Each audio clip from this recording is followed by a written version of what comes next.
everyone, and welcome to the Scratching Post, where we scratch at that gaming itch. It is Saturday, the 17th of June, to date this podcast, and it is, of course, Saturday evening, and that means it can only mean for one thing, and that is Saturday night silly voices. We're a bit late, but yeah, bit late, but the congratulations and the claps. Yes, fantastic. Thank you. Wonderful audience. Thank you. So let's get, without any further ado, into the in-game. should someone check the sound levels before we do? Someone should. Someone should. Not it. Nose goes. Not it. Not it. Got my finger on my nose, as is tradition. I'm not it because I'm the guy who's actually doing the actual. I've got enough to worry about. You do. Leaves it to Lemming or Divot. Sounds good. Sounds good. Good. That's all I need to hear. Good. This is Maya. Yep. Oh, yeah. Oh, This is such a Maya thing, right? No, this is the most Maya thing to ever Maya. Gosh. Anyways. Game audio could be a little lower. 10% lower. Cool. There we go. Perfect. Okay, so we solved that crazy puzzle up in the bell tower, and guess who we found? Give up? It was Kira! Dun dun dun. Da, da. Now, I'm no Professor Layton. She was there during the whole incident. She's got to have some connection, right? What were you gonna say, Phoenix? I think Felix shouted, no shit. No, that was me, the professor, shouting Oh. no shit in the background. From even further in the background. I know it was one of them. Yeah. One of those little lights lit up, and you're right next to each other. No Alright. shit, Herlock. Nice. God, Herlock Sholmes the second. Anyways, that's why me and Nick investigated the scene of the crime from top to bottom. We're on our way to the Or bottom scene to of top. the crime. Headcanon for me now is that Herlock Sholmes is a great ancestor of Layton. So before Honestly, it actually tracks for him to be the great ancestor of the Gabbins. So before we go any further, we've decided to turn off the voices. Sorry, the noise that made it just like I just. I think that was a little Luke Triton just going. Yep. You just fell down from wherever you stood. It's fine. Absolutely. And so we're turning off the voices because the cast wanted it to be basically, because sometimes the voices just come up mid-game and it throws a lot of us off. So we thought, let's turn off the voices. We can just have it be our performance, not be it. And Yes. that's what they voted. So that's what I'm doing. Want to introduce the cast? Which is what I was about to do, my dear good fellow. Of course, my name is Ebak, and I'm the one who runs the channel here at the Scratching Post. And joining me tonight for the performance, we have a Drifting Light. Objection. We have Kay. Objection! We have a LauraPetal. This is irrelevant, but it's a great meme that one of our friends just posted. They've. Oh, how's it going? They've unblurred the photo. Rattle them, boys. Oh god. We have I love that you posted. the definitive voice for Phoenix Wright in my mind, Lemming Russ. Yes. Definitively. Hello, everyone. And the definitive voice for Professor Layton, Divot. Definitively. That reminds me of a puzzle. We are once again down a Burr because he is still unfortunately reading from being unwell last week. So, so unfortunately we're down a Burr, but it's behind Burr. Hopefully he'll be in the chat or watching, and if he's not watching in the future, then we wish him well. It's going to be an interesting time because we're starting a bit earlier today, and we're hopefully going to finish off today's proceedings. Now, I want to actually showcase drifting. You had quite an interesting theory that you posted on our Discord earlier that I think the audience would be very interested to hear. So, have at it. It's mostly just the fact that the doll that they found in the child room is really bothering me because it is exactly Espella though. So it wouldn't surprise me if they just suddenly pulled the thing that it's like a living doll coming to life through the story. And Darkla being the storyteller's daughter makes more sense to me in my head for some reason. I Ah. think I know where you're coming from. I just have one question. Yes. Is Good this what question. traumatized Phoenix and all led to his, disbarment and then being a piano player for 7 years? Is the like Maybe, who having knows? This having to entire deal with that thing. shit? Because this in the timeline, it's either this game is either during Trials and Tribulations or right after. So like, I mean, uh-oh. it could be, and if it is not, then Christoph sure did a hell of a job. No, Excuse me. fair enough. No comment. Okay, let's get into it. Defender. What is the meaning of this? How could you have lost such a vital piece of evidence? Phoenix, right? Your Honor, it wasn't on purpose. Trust me. I wish I knew how it happened. I can't believe it. The robe actually disappeared from sight. I am experiencing deja vu. I've been in this place before. Yes. I don't quite know what you're talking about. I can still see the rope just fine. Huh? Look, it's right here, see? No, Miss Kira. I really don't see. I like how it was There's just nothing to see. Sorry, I like how it was literally just a blank frame. That is nice. So, is that how it works? Putting the robe on makes you disappear completely from sight. But from the looks of it, only Kira is able to actually see the robe itself. It is not just me. It's all inhabitants of the Eldritch Woods. All of us can see the robe. The Eldritch Woods. Our village lies deep within the recesses of the forest, in a world much different from this one. That's where I live, and as long as we obey the law of the land, we're allowed to live there. I knew it. There's definitely something different about Kira compared to the rest of the townspeople here. For the time being, seeing as only the witness can see the robe, we will cover it in flour again for the sake of visibility. Visible robe updated in court record.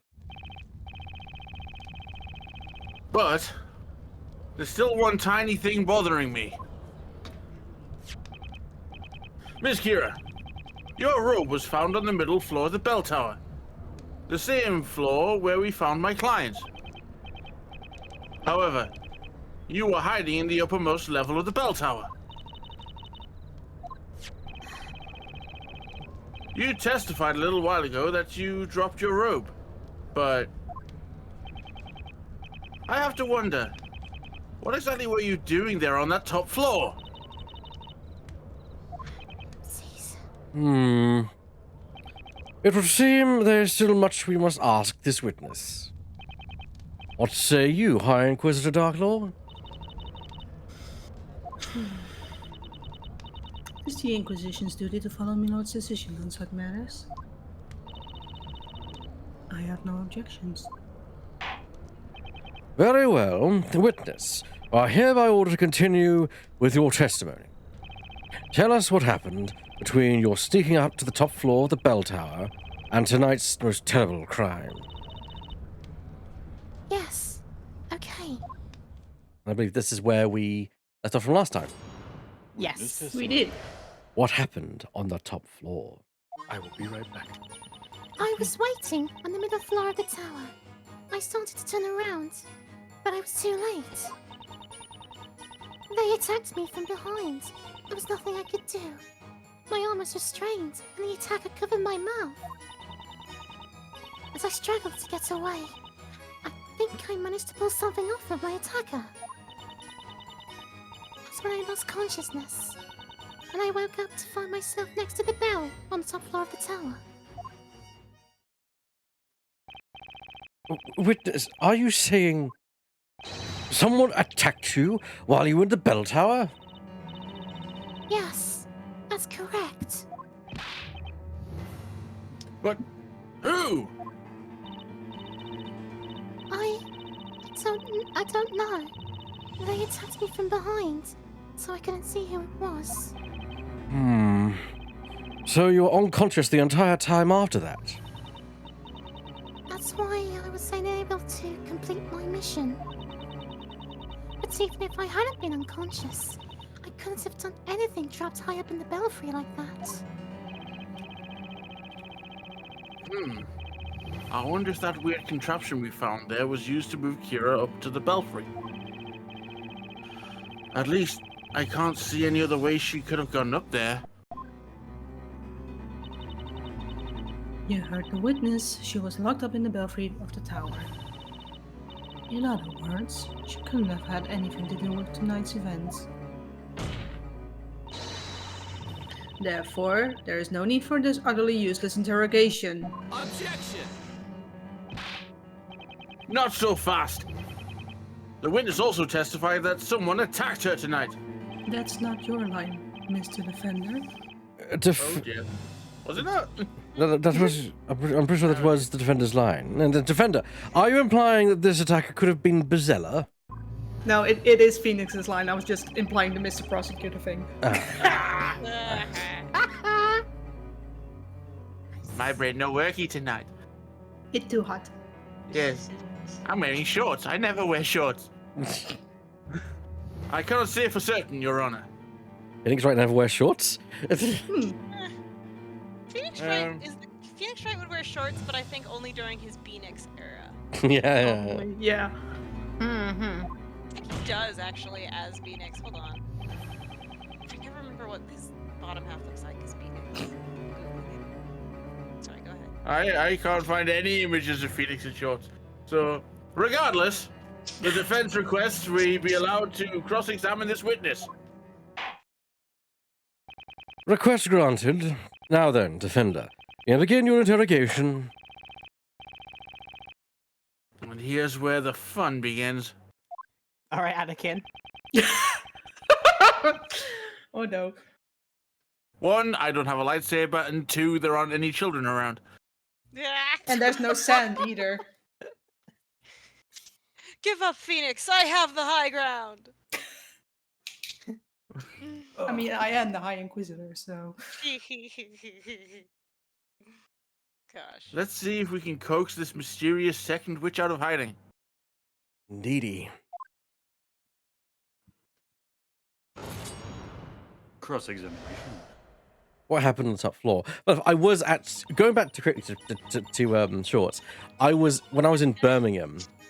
I went with Shadow and Burr to the kind of local resort there, and there's this suit store, and they did literally sell suit, fabric styled shorts.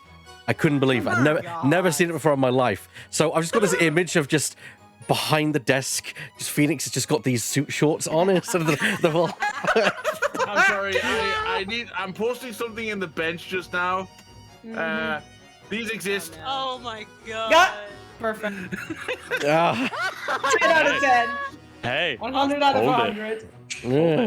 Eyebrows. Also, I'm feeling The fucking Yeah. sandals. image because whenever I think of Phoenix, I think of him in like shorts and with socks to his sandals, but he doesn't have even socks to his sandals. He's not a dignified dad. Damn it. Because he's not. Of course, he's not a dignified dad. Look at him. That version hasn't shaved for a week. Yeah, At that's fair. least. All right, Like, if you're gonna do the dad thing with the sandals, wear socks with them, like my dad. all right. So I think it's quite clear that the pendant was what was pulled off the attacker. Yes. Seems obvious. Miss Kira, you stated that you felt yourself snap something off of your attacker. Would that thing by any chance be this right here? Oh, Back to Where the did flowers. fucking Daisy come from? that's it. I recognize that shape. That was the object I grabbed. What did you say? But that's the accused's pendant, is it not? Not quite, Your Honor. There are actually 2 pendants like this. The one you see here is the counterpart to Miss Cantabella's pendant.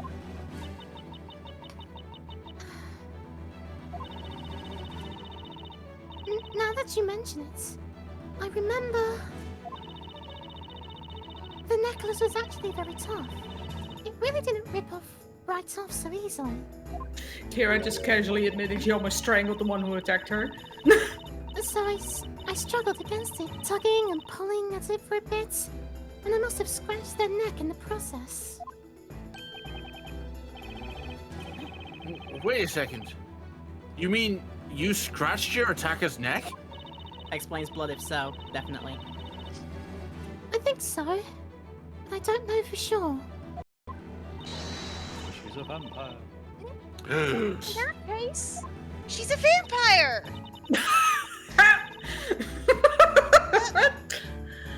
That means the dark stuff on the necklace could be... Yeah. It could be the attacker's blood. Run a blood test! We can't! These medieval times! We can't! No, we will run a medieval blood test. It's called setting her on fire. What? Oh dear. If it burns, it's a witch's blood. If it's not, it's... Oh god. If it weighs less than a duck, it's a witch's blood. Yeah. If it weighs less than a duck, then it's made of wood. Yes. I do have to like face palm like these old culture ways. It's like, yes, if they survive, they're a witch. If they died, then they're innocent. It's like, oh, you. So either way, Is the it- fucked. Yeah, Damned if you don't, okay. yeah, yeah. I'd love to be that to kind of say, you realize there's a very big problem with your theory. You see how this is a lose-lose situation, right? Careful, you'll kill all the weird girls in the village. Yeah. How dare you? Oh yeah, leave the weird girls alone. Let them be weird. That's fine. I would have died. I'd have been killed as a witch or a wizard at the stand anyway. So. Yeah. Not even for being a weird girl, just for being me. You are a man not of the cloth, and yet you understand things. You must be in league with eldritch powers, and then burned at the stake. I mean, yeah. I would be burned for being a weird girl, but like, you know. Also, isn't there kind of a fallacy in that? Sure, great idea. Anger the person who apparently is in league with the devil. Yeah. Yeah, no, it's fine. He likes having his minions return to him, actually. Back to the story. As the court can clearly see, there are still traces of blood left on the necklace itself. However, take one good look at take one good look at my client, and you'll notice there are no visible scars or cuts of any kind around her neck. Would the defender like to borrow my dentures? It's very modern for this time. If you have a spare tongue that can replace mine, that would be better. You heard it right. Guards, cut out that man's tongue. Wow, that escalated quickly.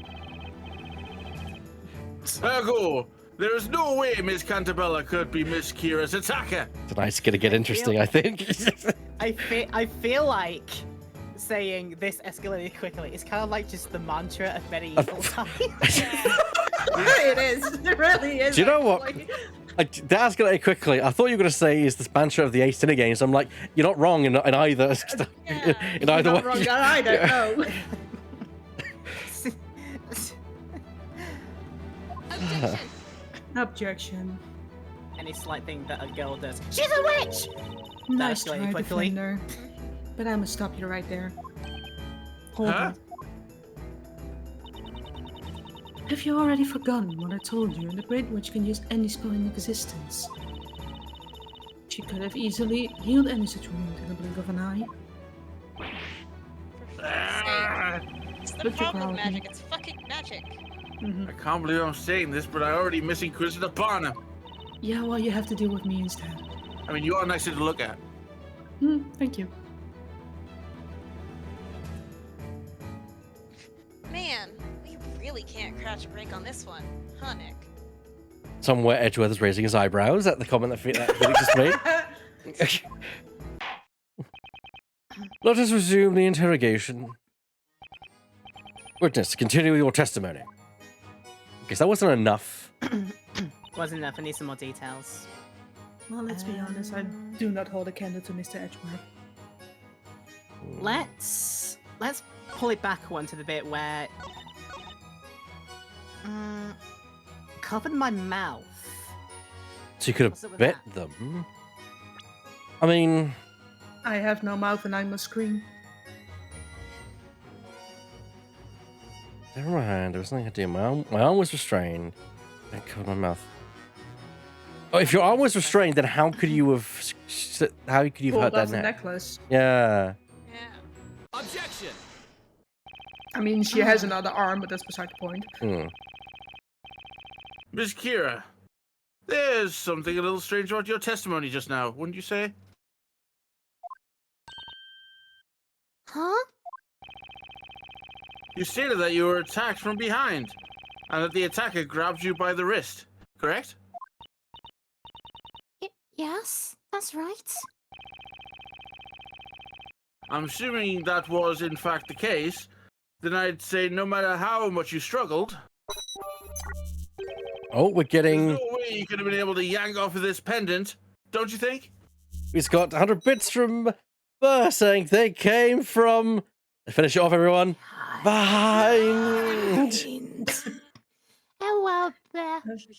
I'm always gonna. Oh. I always appreciate a Star Wars reference. Oh, that's why I don't know it.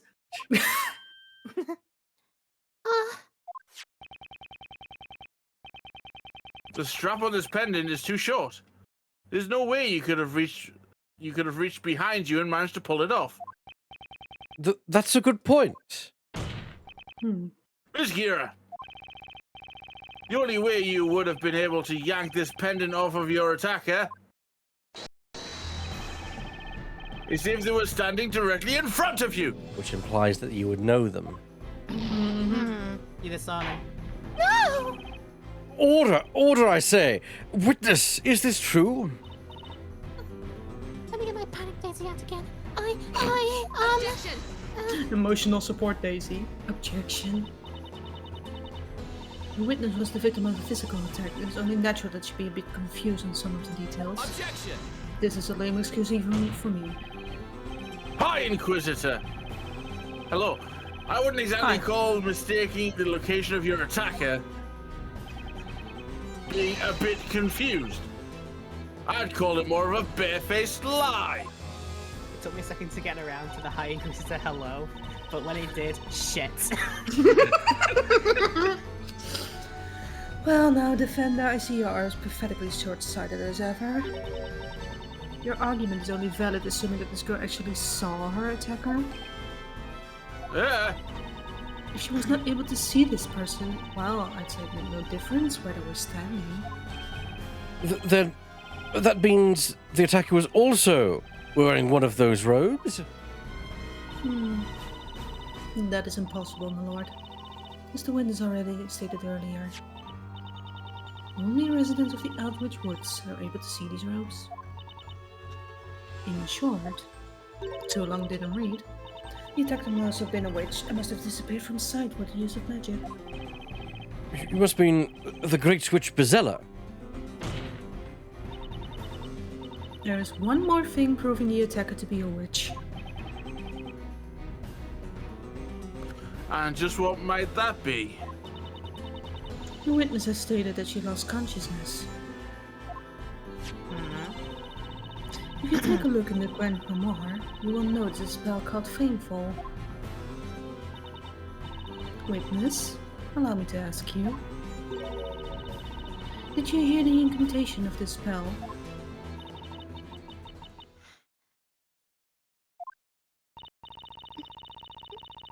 Now that you mention it, I do remember hearing something like that. Say what?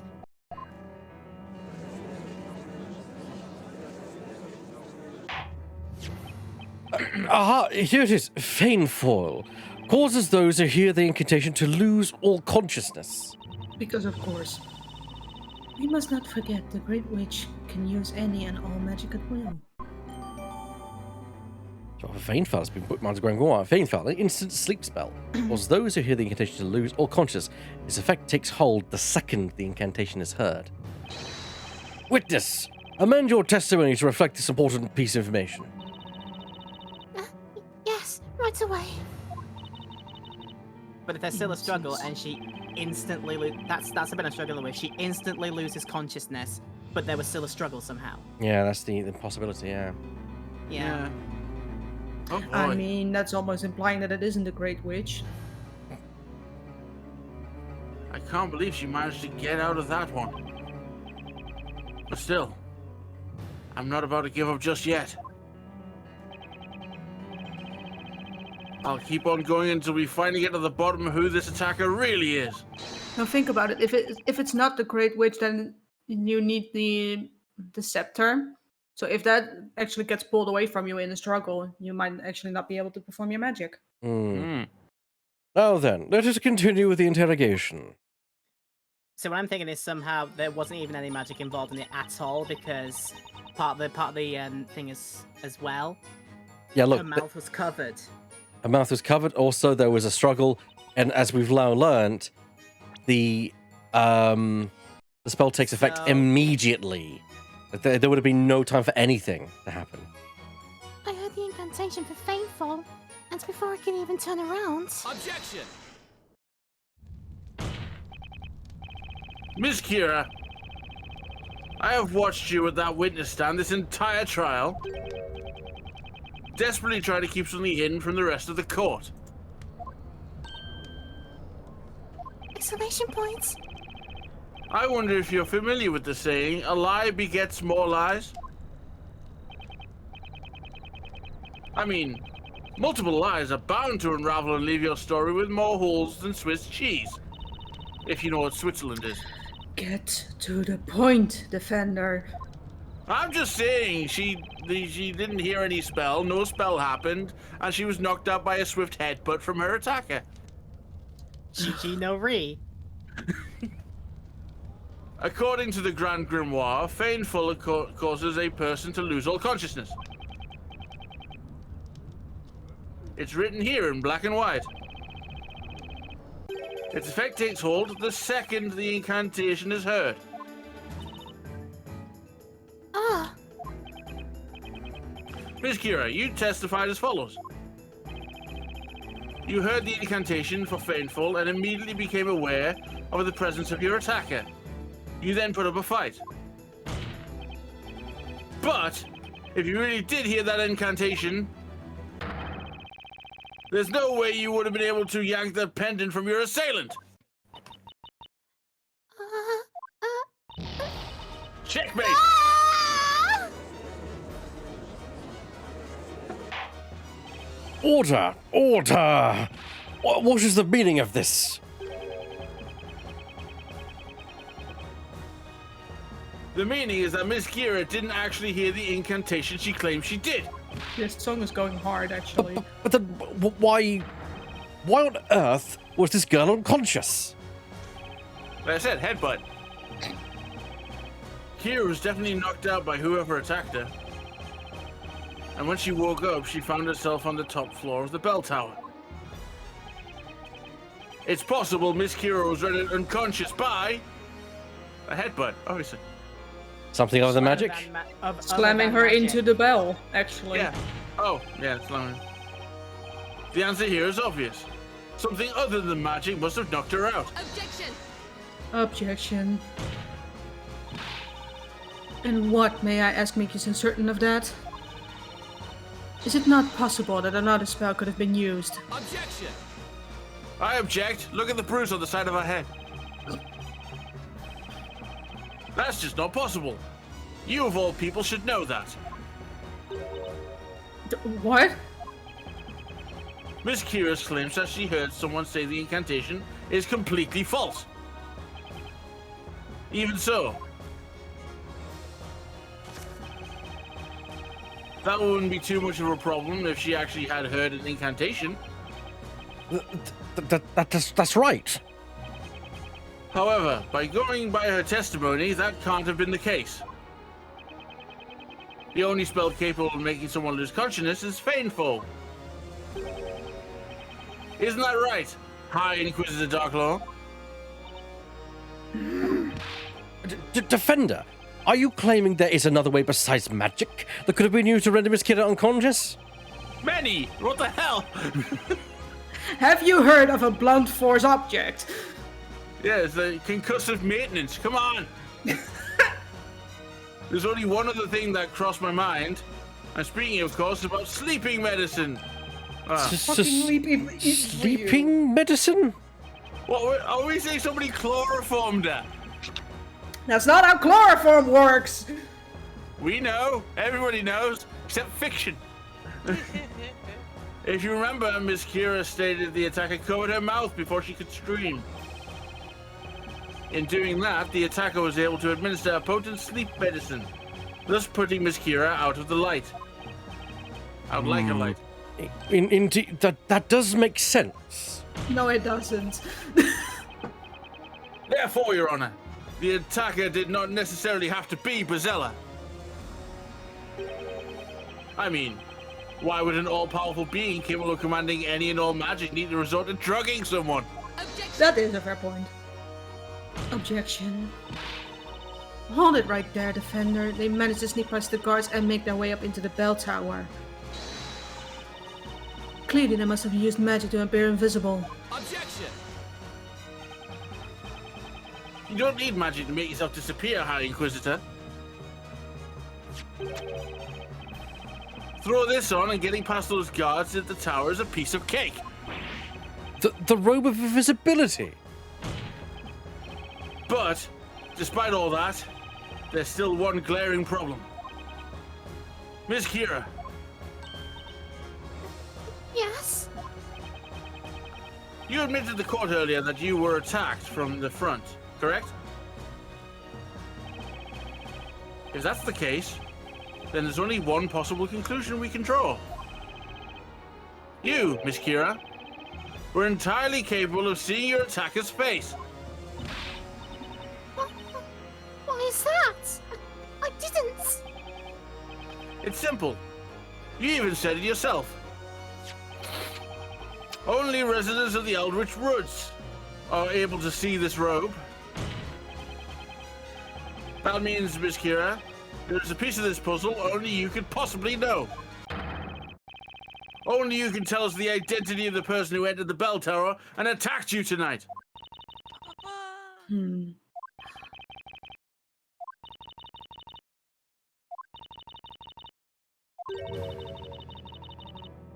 I can't tell you. Huh? No matter what happens. I just can't tell you. No matter what. Boo.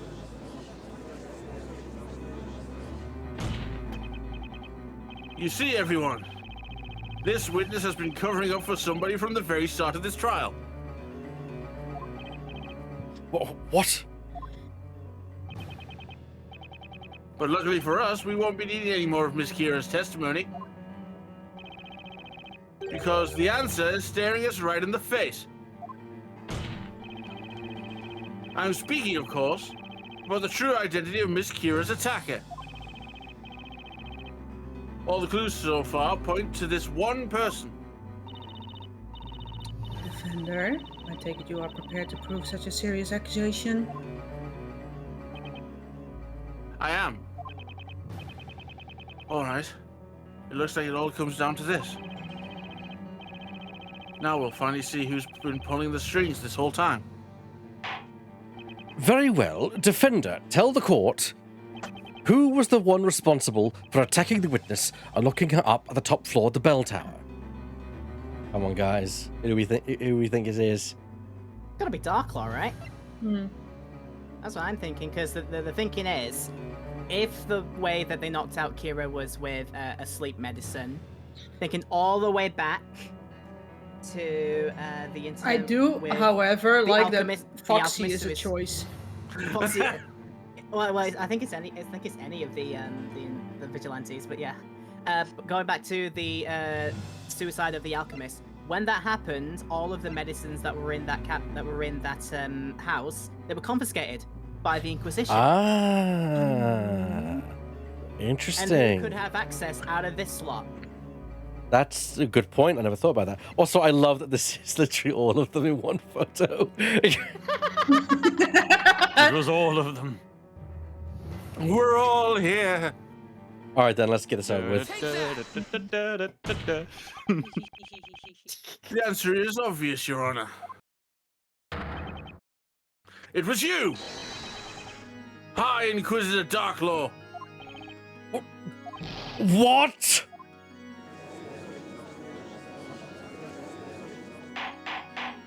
Order! Order! Order in the court! Inconceivable. There's no way. Inconceivable. I must say, Defender, your courage is impressive. However reckless you may be, accusing a High Inquisitor is no small feat, I assure you. However, with serious accusations come serious consequences. One small misstep, and I will personally see that you never set foot in this courtroom ever again. Mark my words, Defender. I can just go back to the bakery.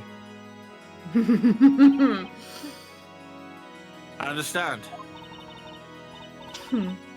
My, how confident. Let us see if that confidence of yours is well justified. Miss Kira's attacker drugged her with sleep medicine. It likely took no more than a few seconds for her to lose consciousness. The medicine must have been very potent. True. After all, its effects appear somewhat similar to magic. There's only one person I can think of in all of Labyrinthia who could supply you with that kind of medicine. Sir Newton Belduke. Well done. The ones who figured it out. Objection. Defender, you are aware that Sil Belduke has been deceased for over 3 months now, are you not? That's a fact I'm well aware of, believe me. While he was still alive, Sir Belduke provided the citizens of this town with a variety of medicines for whatever ailed them. But it wasn't all just medicine, he also created some very dangerous concoctions. That's why, after he passed away, all of his medicines and creations were confiscated. Confiscated?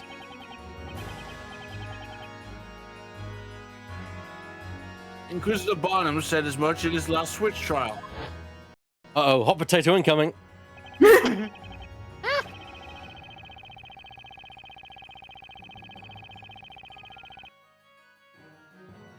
think it's only appropriate that Kay take the hot potato since... Alright, here we go. Let's see what voice comes out of my mouth this time! Let's go! Remember, you were Sir Michael Kite. What? Michael Caine. Yeah, no, that was what I was gonna go for. I just didn't hear you, because I was too busy laughing. Anyways. The victim was an alchemist, after all.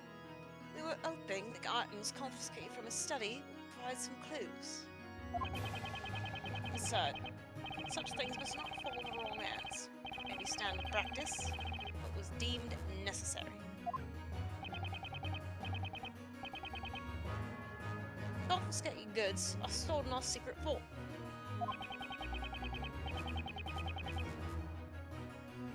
The only person with access to them is the Dark Inquisitor, Lady Darklaw. High Inquisitor, but...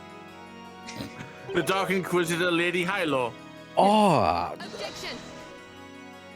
That's my surrogate name, don't worry about it. Objection. So because I have access to the medicine, I must be the one who used it? Is that what you are getting at, Defender? Partly, yeah. That's right. Unfortunately for you, I would hardly call that proof. You said it yourself. Sir Belduke concocted a plethora of dangerous medicines in his effort to assist the people of the town. He was well known for this fact, a fact that he no doubt was none too pleased with. As such, it is highly likely that those same dangerous substances are still scattered throughout the town. And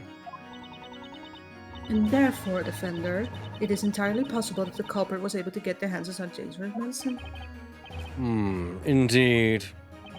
Long has Sir Belduke's medicine played an active part in maintaining the health of this town's citizens. There is plenty of reason to believe some of his more dangerous medicines still remain within Labyrinthia.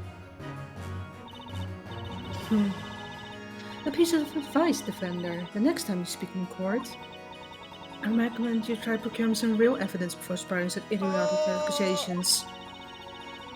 If you fail to do so, your next words will be uttered to the flames, and I'll throw you in myself. Figures. I knew she wouldn't take that argument sitting down.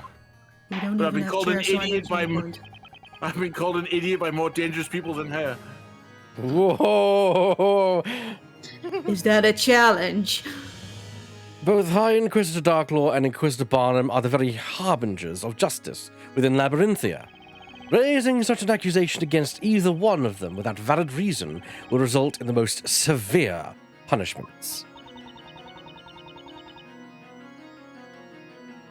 What does he mean by most severe punishments? I don't think we want to know.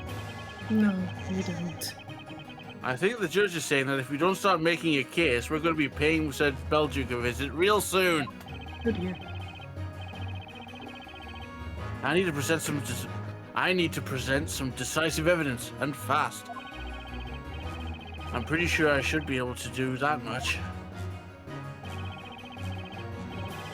High Inquisitor Darklaw is the attacker. And the one thing that proves it is... Uh-oh. Dark herself. Because she would have the injury. Yes, and she's been touching her neck. And she's been touching her neck, yes. Let's risk it for a And it's biscuit. usually the third option anyway, so... The defense believes that there is one clue here linking High Inquisitor Darklaw to the crime. High Inquisitor! The clue is actually still on you right now.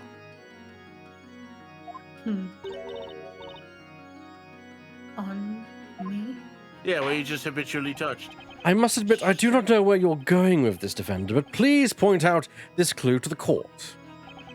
Show us this clue, supposedly still on the High Inquisitor's person, and above the chest, please. Let's not be... Nope. Right back on the chest. Looking respectfully, Your Honor. Got it!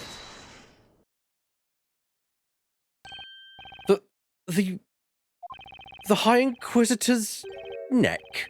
You don't mean... Miss Kira yanked this pendant off of her attacker's neck.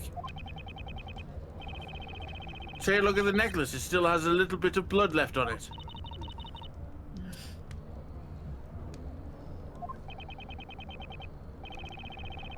According to her earlier testimony, when Miss Kira pulled at the necklace,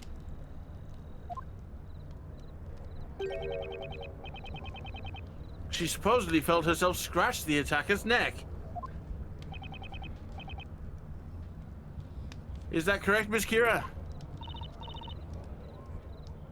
Yes. Therefore, the attacker should still have a mark on their neck from having been scratched. Oh. Would you mind letting the court take a look at your neck, High Inquisitor? Yes, actually. I'm pretty sure that underneath that high collar, we'll find exactly the mark we're looking for. Unless, of course, you were able to get rid of it with magic.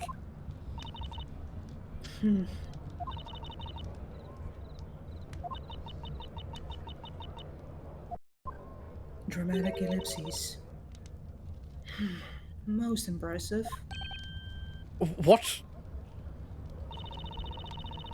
I have to say, Defender, you've managed to finally hone that dull blade of yours into something of use.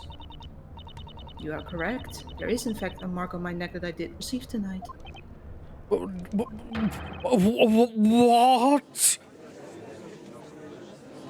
Lady Darklaw. What is this meaning of this? Does that mean Lady Darklaw is... The Great Witch. The Witch. Your Honor,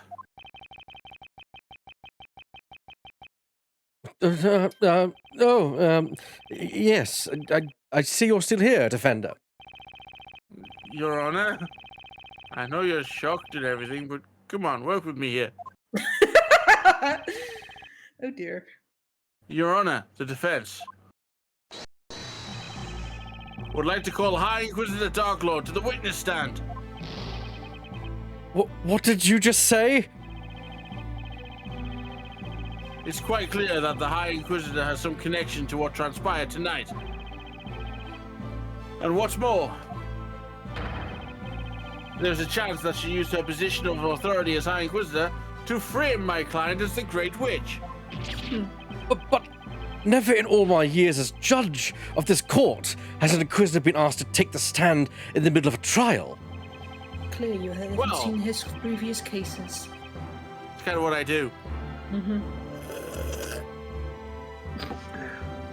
Well, we're going to have to make some history here if we're finally going to find the truth, Your Honor.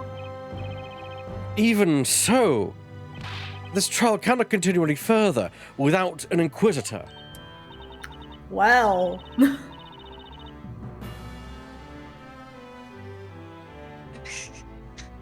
Hold on.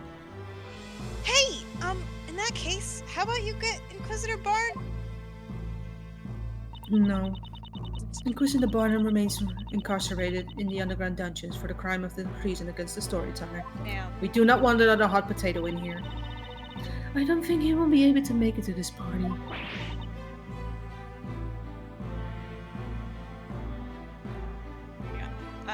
No way! Yes, wait. Most regrettable, Defender.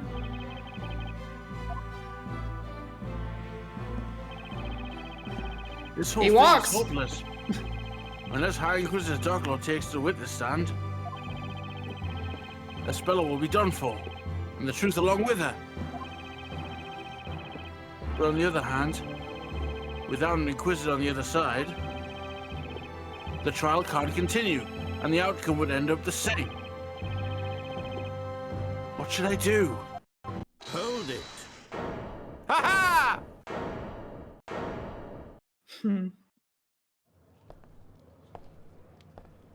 Professor Ex Machina. I believe I can fill that role. Professor, wait, what are you saying? I can prove, conclusively, that Espella Cantabella is, in fact, the Great Witch Bazella.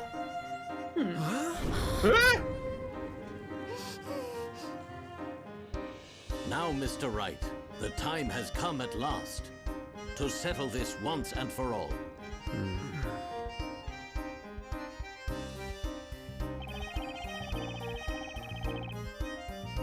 We've been waiting for the professor to show up.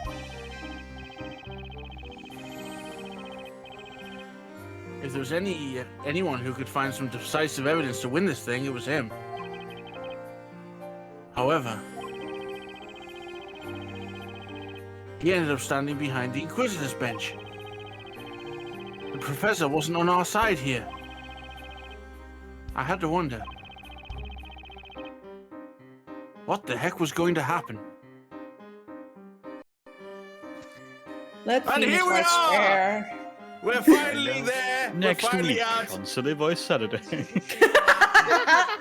Short stream today, guys, but thanks for Good coming night.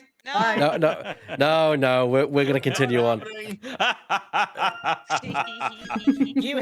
You have waited for the longest time, Professor Differt, for the verses in this story I know. to finally come good. I know, I'm so excited.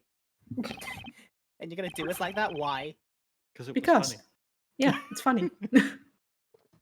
Professor, but what are you doing here? What am I doing, Mr. Wright?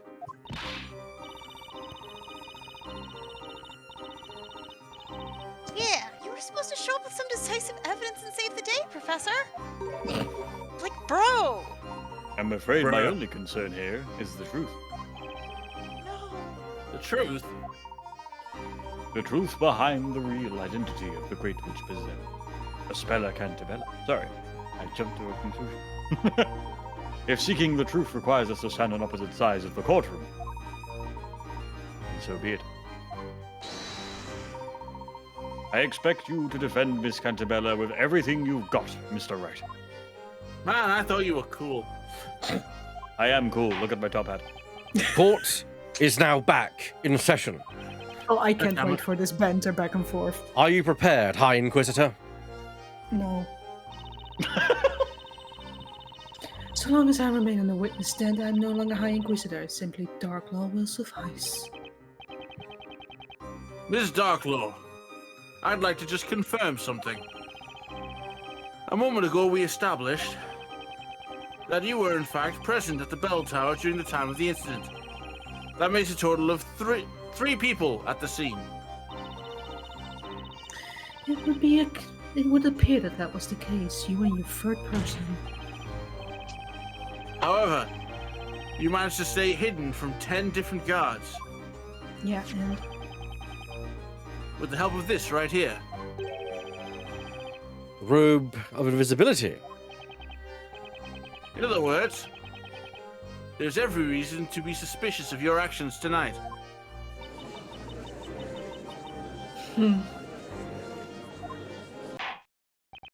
Lady Darklaw, well, I cannot believe you would deceive us in such a way. I ask that you tell the court what happened at the time of the incident. very well. Witness testimony. What happened tonight? The town square was to be the parade's final stop. I patrolled the perimeter to ensure nothing was amiss. As I passed by the bell tower, a pair of small footprints leading inside caught my eye. I went inside to investigate. I had my own reasons for not allowing any of those vigilantes to see me. Have you seen the lot? I climbed the stairs up the bell tower and saw an intruder inside with a back turned. I proceeded to apprehend him. You apprehended the intruder? While I hold the position of High Inquisitor, there are often times where I must partake in very secret tasks, unbeknownst to the citizens of Labyrinthia.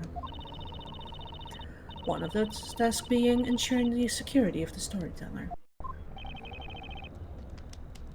Security? I'm basically a bodyguard. As such, there's nothing odd or suspicious about my actions tonight. Except maybe I see. Defender, you may now begin your interrogation.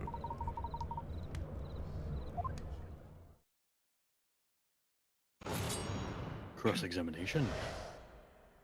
What happened tonight? Alright, any theories? Nope.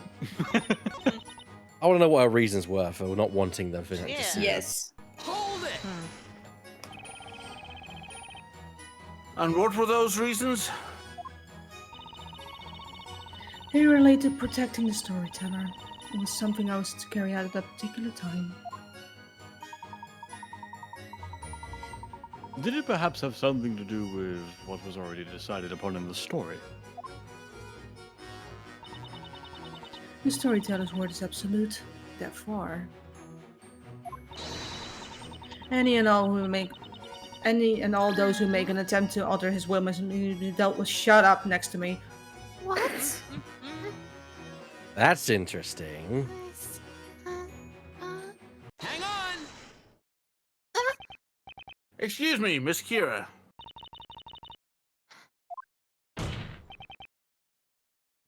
Witness!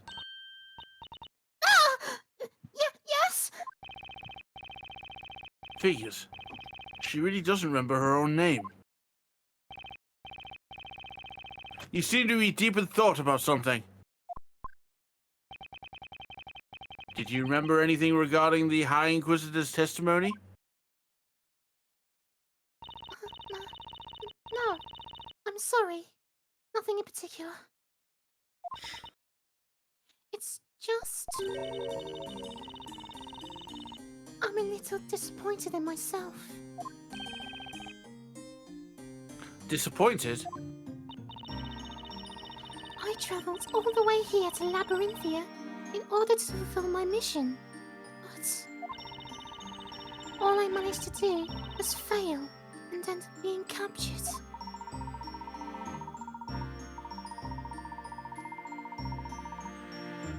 regardless of your own failure, Miss Killer, the storyteller did die as was foretold, did he not?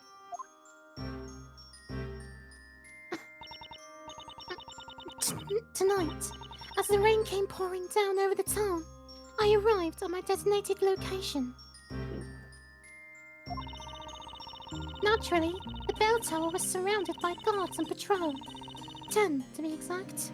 They were all very weird, and I was very nervous. I'm glad that the shades have GPS.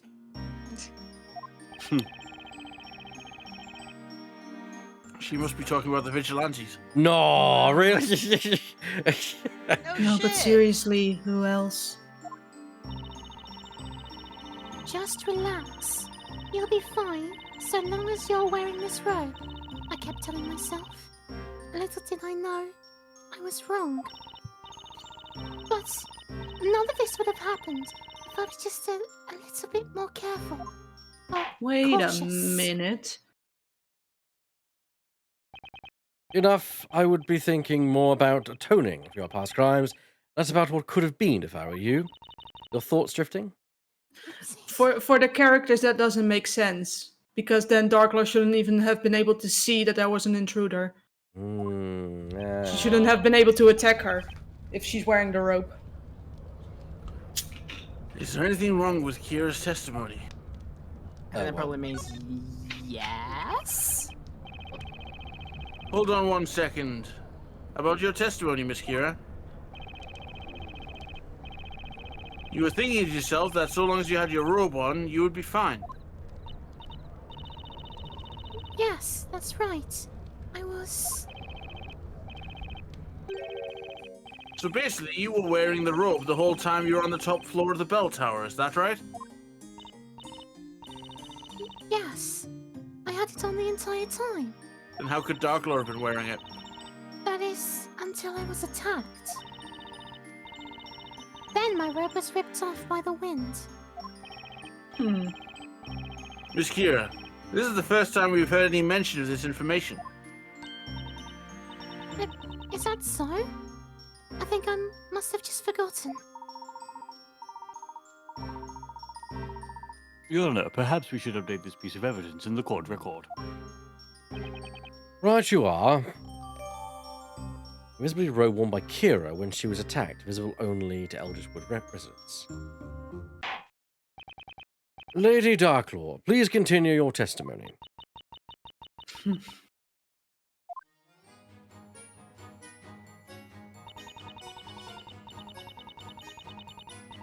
Ding, ding, ding. That yes. Like I said, how? So yeah. So the person you saw when you entered the bell tower was actually Miss Kira? The only problem with that is that it would have been impossible. What are you talking about, Defender?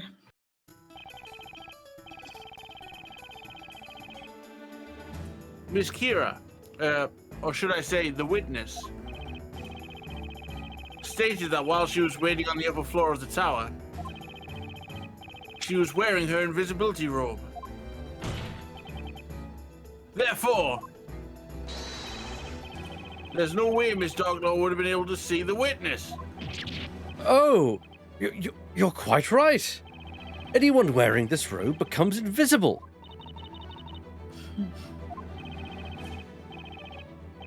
Right. But there is just one particular group that can see anyone dressed in this robe. And who is that exactly? Only residents of the Eldritch Woods. Eldritch Woods are able to see the... I keep trying to say Eldritch. And then because I added the W to Eldritch, I swapped the R in wood and be like Eldritch Woods. Not doing my mouse any good. It is a difficult name. Only residents of the Eldritch Woods are able to see the robe. If you're from the Eldritch Woods, then you probably have absolutely no problem seeing this thing. Exclamation point. Objection. So, what you're saying, Mr. Wright, is that Miss Darklaw here actually hails from the Eldritch Woods. Is that correct? And that she knew this girl prior to tonight. That's right, Professor. What is this? There's colors everywhere. A most impressive display, Mr. Wright. However, there is one detail that you appear to have overlooked. Something I overlooked? You say Miss Darklaw saw something she should not have been able to see. However, the truth is, there is one other possibility as to what occurred tonight. Uh-oh. Do you know where Luke is? I'm bored. Nick! Did he just say what I think he said? What? Do you know where Luke is? No What did idea. he say? Vanished from the plot. Dang it. It's rather easy to work out. Quite simply, the witness was not wearing the robe in the first place. What are you talking about, Inquisitor? This witness has proven her memory of tonight's events to be quite unreliable. I believe that by the time she climbed the bell tower, she had, in fact, already removed her. What? Tis as you say, Inquisitor.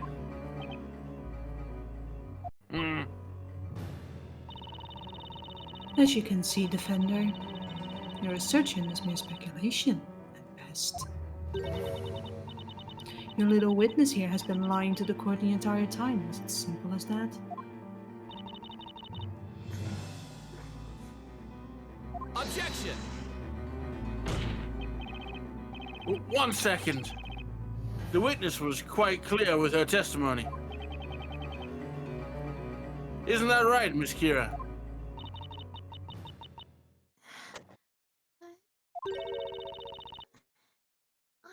I'm not sure. What?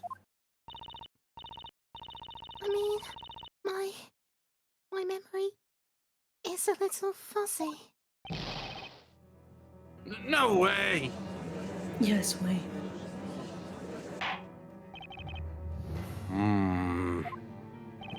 It would appear there is nothing more to be gained from this line of questioning. Your Honor, I suggest we turn to the cross-examination. A fine idea, Inquisitor. Well then, Lady Darklaw, would you please continue your testimony?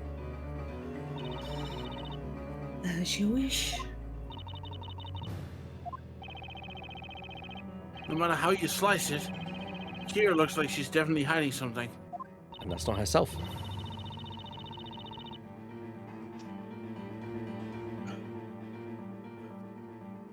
Oh, I have something to say? Damn. There's only some way of getting her to talk, huh, Nick? Like a truth potion! No matter what Kira says, Darklaw just stays cool and brushes it off. Yeah, this isn't gonna be easy, that's for sure. I'm a very cool person, that's your problem. Nope, that's not me. That's why. We really need to set our sights on Darklaw. If we keep doing that, then sooner or later Kira's bound to speak up and say something. That guarantee, Phoenix? I hope. I'd love to see you try. Whoa, Nick! That's your most dastardly devious plan yet! Stop You- it, Adrian. You haven't seen me in a couple of years. All right. I know there's still a clue or two in this testimony somewhere, and I'm gonna find it. I should go back and double check her previous testimony. There have to be some more contradictions.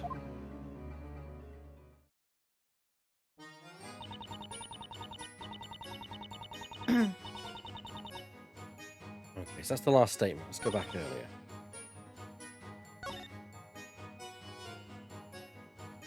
small footprints? Yeah, because there was a discussion about their size. Hold it! Those must have been Miss Kira's footsteps from when she snuck into the bell tower, right? Indeed. The ground outside was quite muddy after the rain, so her footprints were easily visible. Right. According to the vigilante's testimony, Oh no. they thought the footprints looked like Foxy's, but it turned out they weren't hers. That's right.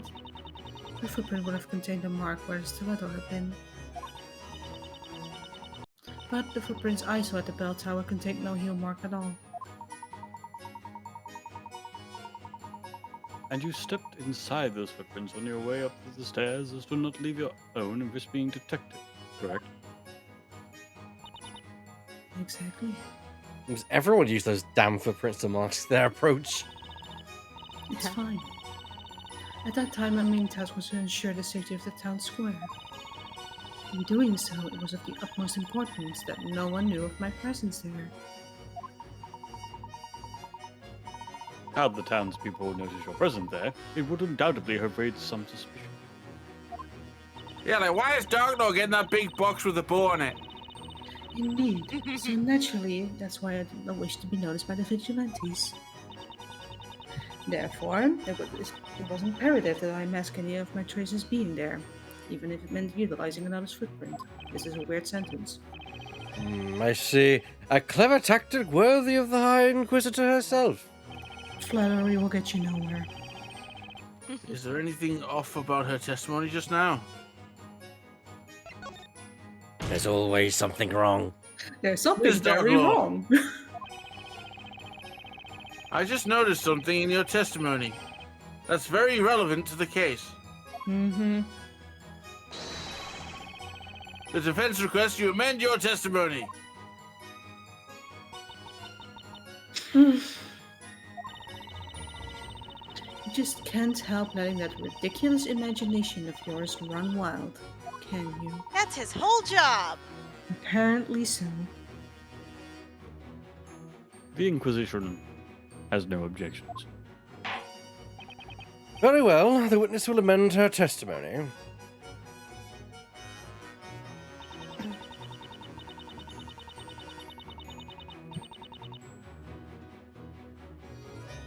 Line drifting. There was no heel on the footprint, so as I ascended the stairs, I was careful to match my footsteps to them, as far as possible. I thought I already said this. Was No, there a heel? it's a new line. That's what I got you. Was there a heel? No, there wasn't. There was a heel, and she's saying there wasn't a heel. Whatever. But we know that when Foxy, or when there was the original footprints, there was no heel.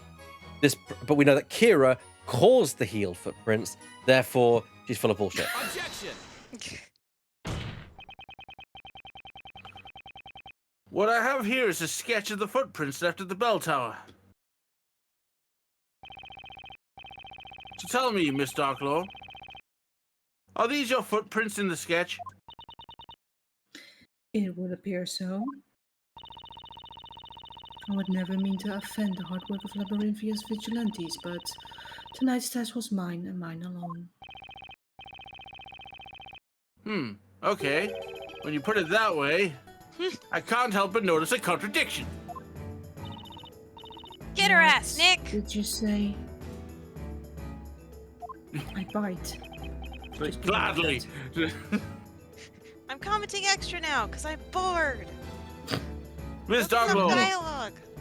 you stated the following. And I must remind the help to stay quiet. No! Okay. Make When me. you have a bun. Food bribery always works. No, food bribery does always work on my end. When you climbed the stairs, the footprints had no heel. So you tried to match your footsteps to them as far as possible. However, if you look at the actual footprints that were left behind, you can clearly see that not only is the heel present, but so is the entire foot. If you were trying so hard to step on the footprints already there, then the footprints in this sketch shouldn't have heel marks.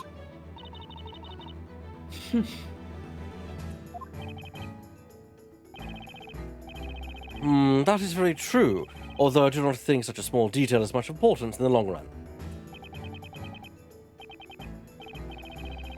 I agree. It's a small detail, Your Honor, but that's not all I noticed. There was something very telling about Miss Darklaw's testimony. Telling, you say? She stated that she stepped onto the footprints that were already at the scene in order to disguise her presence. Now, there's something strange here, specifically, why were these footprints left at the crime scene in the first place? Objection. Mr. Wright. Yes, Professor? Tell me, can you show the court why this seemingly minor detail is odd? I can't exactly do that at the moment. Who can say whether or not these footprints are indeed worthy of concern? And if it is an issue, then what exactly are the implications? That, above all, is what you must answer, Mr.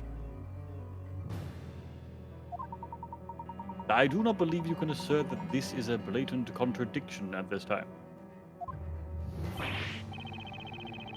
Ah, there he goes again. Flexing that amazing brain of his. No smooth brain here. I bet it goes all the way to the top of that hat of his.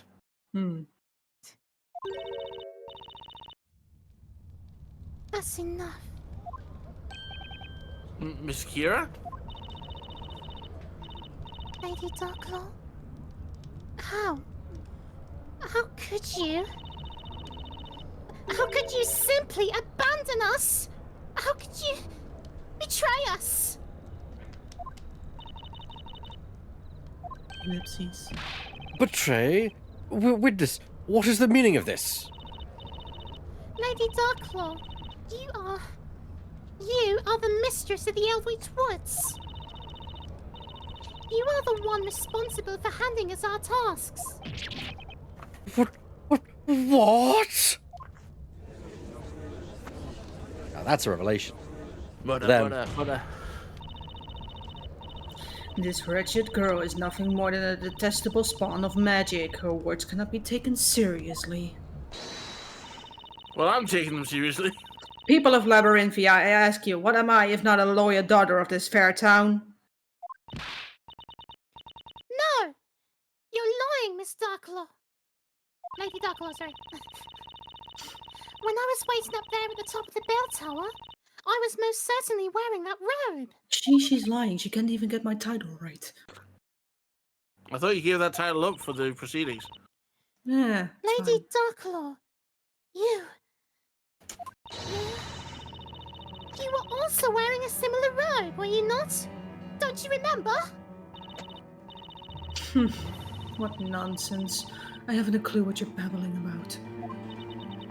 I simply managed to sneak right by those makeshift guards. It was not the most demanding of tasks for someone like me. Yes, you're right. That would be true. If you'd been sneaking around by yourself. By yourself? Witness, explain. Enough! Listen to me and listen well. I shall say this only once. Continue as you are, and I will see to it that this court will be the last place in which you ever set foot. I thought you said Discord instead of this court for a second. It was like, wait, they're on Discord? Yes, we are. Sorry. It matters not. The end is already nigh. After the events of today, I shouldn't even be here right now. Miss Kira, you're saying that Miss Darklaw was not by herself at the time of the incident tonight? That's right. Lady Darklaw was wearing the invisibility robe. And underneath that robe was a young girl, passed out on her back. What?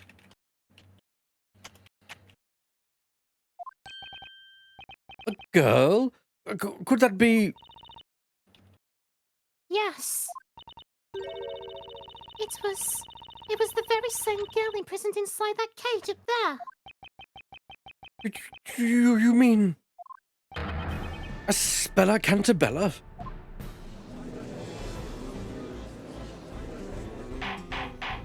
Order! Order! So the accused was carried up the bell tower? My lord, there is nothing left for me to say. It is the word of the High Inquisitor versus that of a witch. Tell me, who would you sooner believe? Objection. Miss Darklaw, you of all people should be aware that this isn't a matter of believing or not believing. I'm afraid those are words that carry no meaning here. Exclamation mark. The only thing that carries any meaning here in the courtroom is evidence. Don't you agree, Mr. Wright? Yes. Absolutely, Professor. Well, now, things are beginning to heat up a little, are they not? Fine. Tell me, Defender. Have you the means to prove this assertion? Do you actually think you can prove that I, the High Inquisitor of Labyrinthia, carried the accused into the bell tower?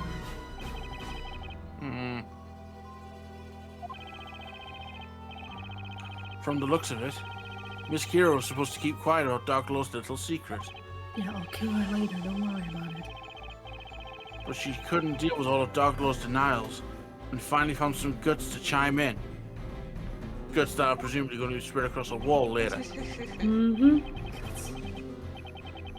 I can't let Kira's efforts go to waste. I don't care what stands in my way, I'm going to find the truth.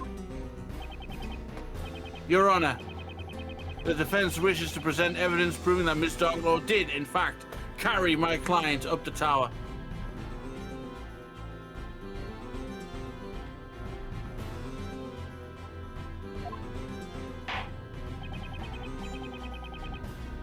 Very well, Defender. You may present your evidence. Show us the evidence that proves Lady Darklaw carried the accused up the bell tower. Alright, guys, what do we think it is?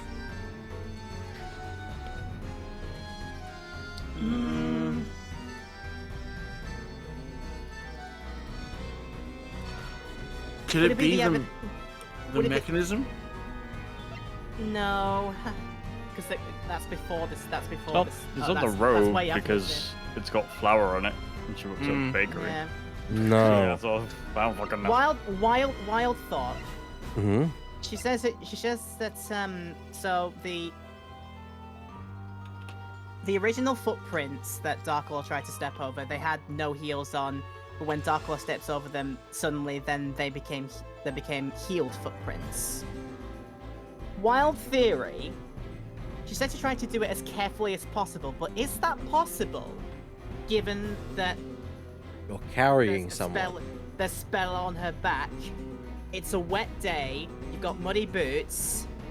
Try and tiptoe while carrying someone heavy on your back up a staircase. While you've got slippery boots on, yeah. So you had to You had to tread have. carefully. So I think it's Yeah. the evidence in the footprints itself. That's if you're right. The fact that they're healed. I seem to be very strong, actually. There was something in your testimony just now that I'm not buying. And that's the footprints that were left at the bell tower. Well, I wasn't selling them in the first place. I was waiting for that. Did I not just finish admitting that those were my footprints? Ms. Darklaw, you stated the following. There was no heel on the footprints, so as I ascended the stairs, I was careful to match my footprints to them as far as possible. However, the reality is, the footprints pictured in the sketch actually do contain a heel. That means something must have prevented you from being able to tiptoe along the footprints that were already there. Prevented? Ah, you mean... That's right, Your Honor. Miss Darklaw, when you climbed up the bell tower tonight, you must have been carrying Miss Cantabella on your back, is that correct? Exclamation mark. If you remember, it rained quite heavily last night. Well, tonight. That means the stairs must have been quite slippery. With your two hands occupied carrying my client, there would be no safe ways for you to tiptoe up the stairs without falling.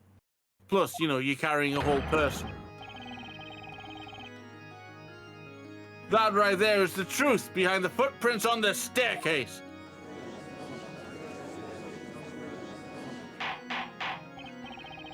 Lady Darklaw, you...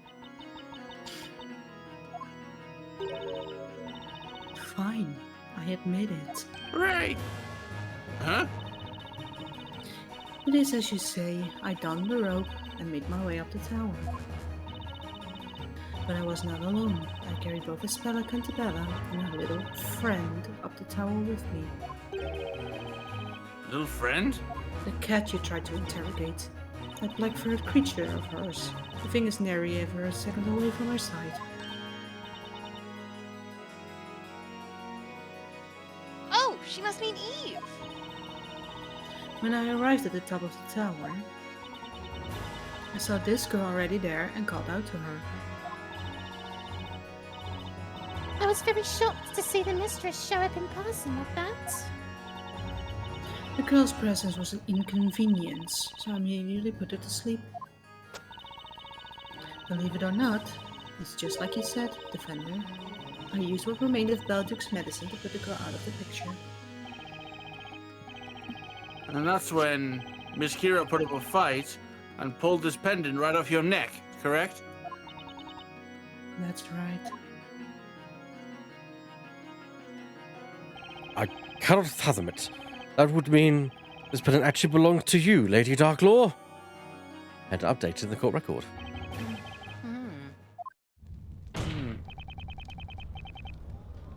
I just have one question, Miss Darklaw. Why? Why take Espella up the bell tower? Why render her unconscious? And why go through the trouble of sneaking past the guards? What exactly was your aim in all of this? I am in no way obligated to answer that question, Defender. I plead the fifth. What? What makes you say that? Simple. None of this has any relevance to the case at hand. That's why. Objection! Miss Darklaw, you rendered the witness unconscious and locked her up at the top of the tower. I'd say that is more than a little relevant. Objection. Your Honor, if I may. The Inquisition believes the defense's question to be irrelevant to the current case. Professor! What are you saying? It would seem the defense has forgotten a very important point. Namely, the point of this, Mr. Wright. Huh? The aim of this trial is to find the identity of the Great Witch Bezella. Whether or not Miss Darklaw locked the witness at the top of the bell tower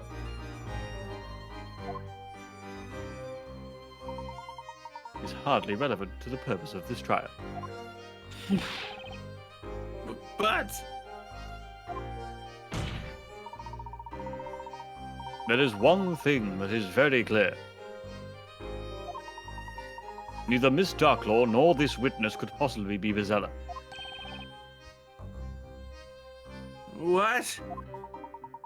If either one of the two were Bezella, then there would be no need for them to have used this robe of invisibility. Fair point. They cannot use any magic. Therefore, it is inconceivable that either of them could be the Great Witch.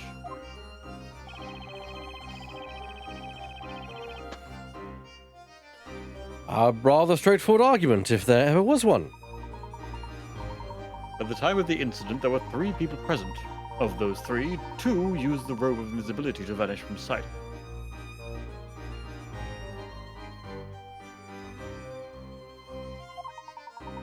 Leaving only one person.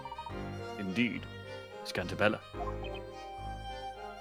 Ah, With this in mind, the larger question is, who is Bazella? Is that not obvious? The accused Spella Cantabella is the only possible answer. Besides, the accused's voice was heard by all the townspeople, chanting the spell Grand Worm. Objection!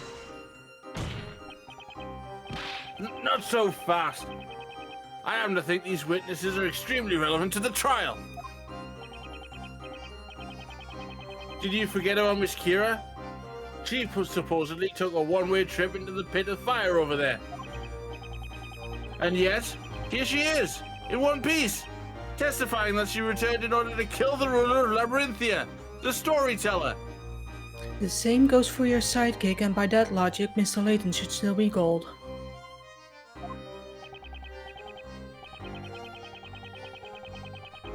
Then there's Miss Darklaw, who rendered the defendant unconscious and proceeded to transport her up the bell tower. But that's a good point, actually. Nobody has questioned why Layton has come back, like, in actual physical form. Nobody has questioned this. Doesn't matter. Yes. It's Ace Attorney, don't question it. It's Ace Attorney, don't worry about it. I'd say there's more than enough reason to investigate who these two really are. Only to discover that they are not, in fact, the Great Witch Bazella. I'm saying there's a possibility that these two are somehow related to Bazella. What do you mean, like cousins? The Maybe. court will now announce its thoughts on the matter. I Uh-oh. say, what Inquisitor Layton has stated certainly does ring true. However, Lady Darklaw, I have one question I must ask you. What exactly were you hoping to accomplish here tonight? That's none of your business. I assure you, it was not my intent to deceive the good citizens of Labyrinthia. However, I must now reveal the truth to you all.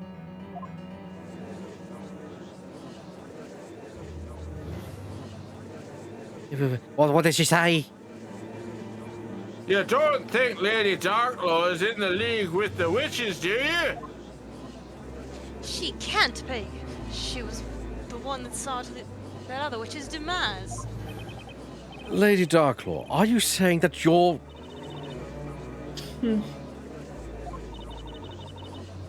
That's right, my lord. I am a shade. A shade?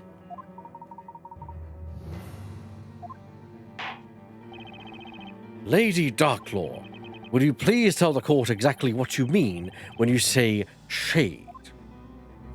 Well, I would say it's sort of magenta, but yes, of course. I grow weary of standing behind this bench. I will tell you all I can. What the heck is she trying to pull? Why testify about something that could potentially undermine your credibility? Ellipses. Because shades aren't witches. Which says I say it's more lilac. Is it? Because I was talking about my outfit. Oh, okay. I was talking about the hair. Shades live outside the realm of those who dwell within Labyrinthia. To them, I am known as the Great Witch, quote unquote. Those that are put to the flames in the witch trials become shades who live their lives in the woods. We exist to carry out tasks given to us by our mistress, the Great Witch herself. Oh, she's going complete mask off here. not a witch, nor am I a wandering spirit. That would be me.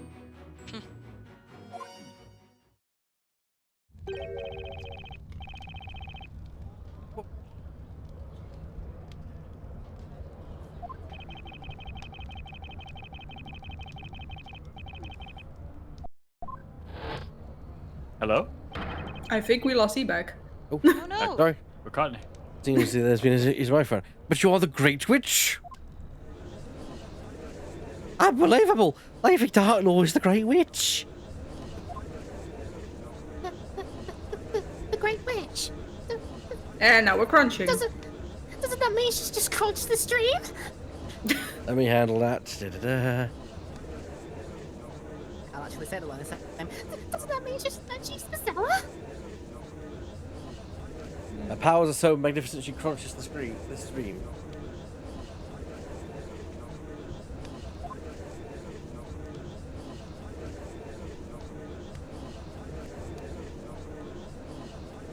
Hello? There we go. That's right. Lady Darklaw is Bazella. I do hope you have not forgotten what we established only moments ago. It is not possible for Miss Darklaw to be Bazella. But Crystal Layton, surely the testimony now proves it. I'm afraid that is in the heat of such revelations you have all misheard the information. No, you know what I deal with on a daily basis. It is pointless. This is the extent of what the people of this town will believe. I believe the truth will become clear during our cross-examination. Don't you agree, Mr. Wright? Defender, you may begin your interrogation. Shall we take a quick break? Yeah, I was about to say, let's do that. Cross-examination. Examination. Shades. Okay. We're going to take a quick break as we basically going to refill our drinks because we're going for the long haul tonight. We should just about go to tonight. Go.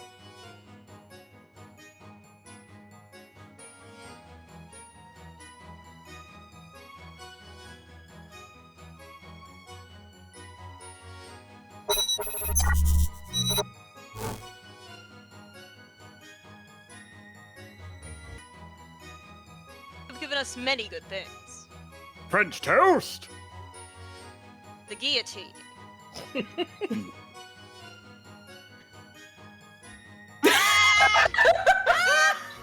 Damn it. French toast, waiter! Oh yes, yes. So for the audience who's like super confused, we have memes that we post in the in our bench chat, and one of these days we're gonna have an entire session of us just reading out these memes in character. I just thought that while they were preparing to read, I just thought I'd just conveniently hit the unmute button at the same time. I have been punked.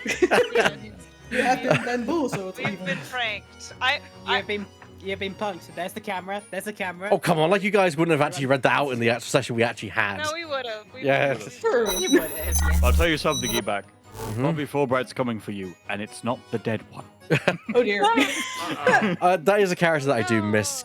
So I'm not exactly upset. Question mark. You miss him so much. It's like, why did we not get him for real? Look, they'll bring him back in 7. He thinks he'll come back you know in what? 7, right? If they bring both him and Gumshoe back and have like a buddy cop thing going on, I would totally be down for that. Gumshoe and Bobby. Gumshoe as chief of police is like Bobby's boss.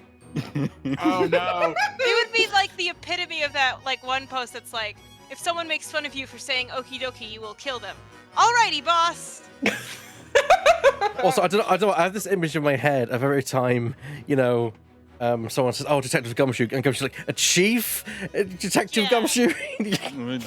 Weird. Chief Yeah. Detective Dick Gumshoe. Yeah. So, Chief Detective. Yes. Oh dear. Anyway, let's roll call on. I mean, everyone's here, but we might as well do it. Drifting. Okay. Laura. Lemon. Divot! That's the Be little roll. back. That's me, yes. That's the little roll call we do just before we get back to it. And so we return to Professor Layton vs. Phoenix Wright. Okay. Cross-examination. So the cross-examination time, yes. I don't know what it's called.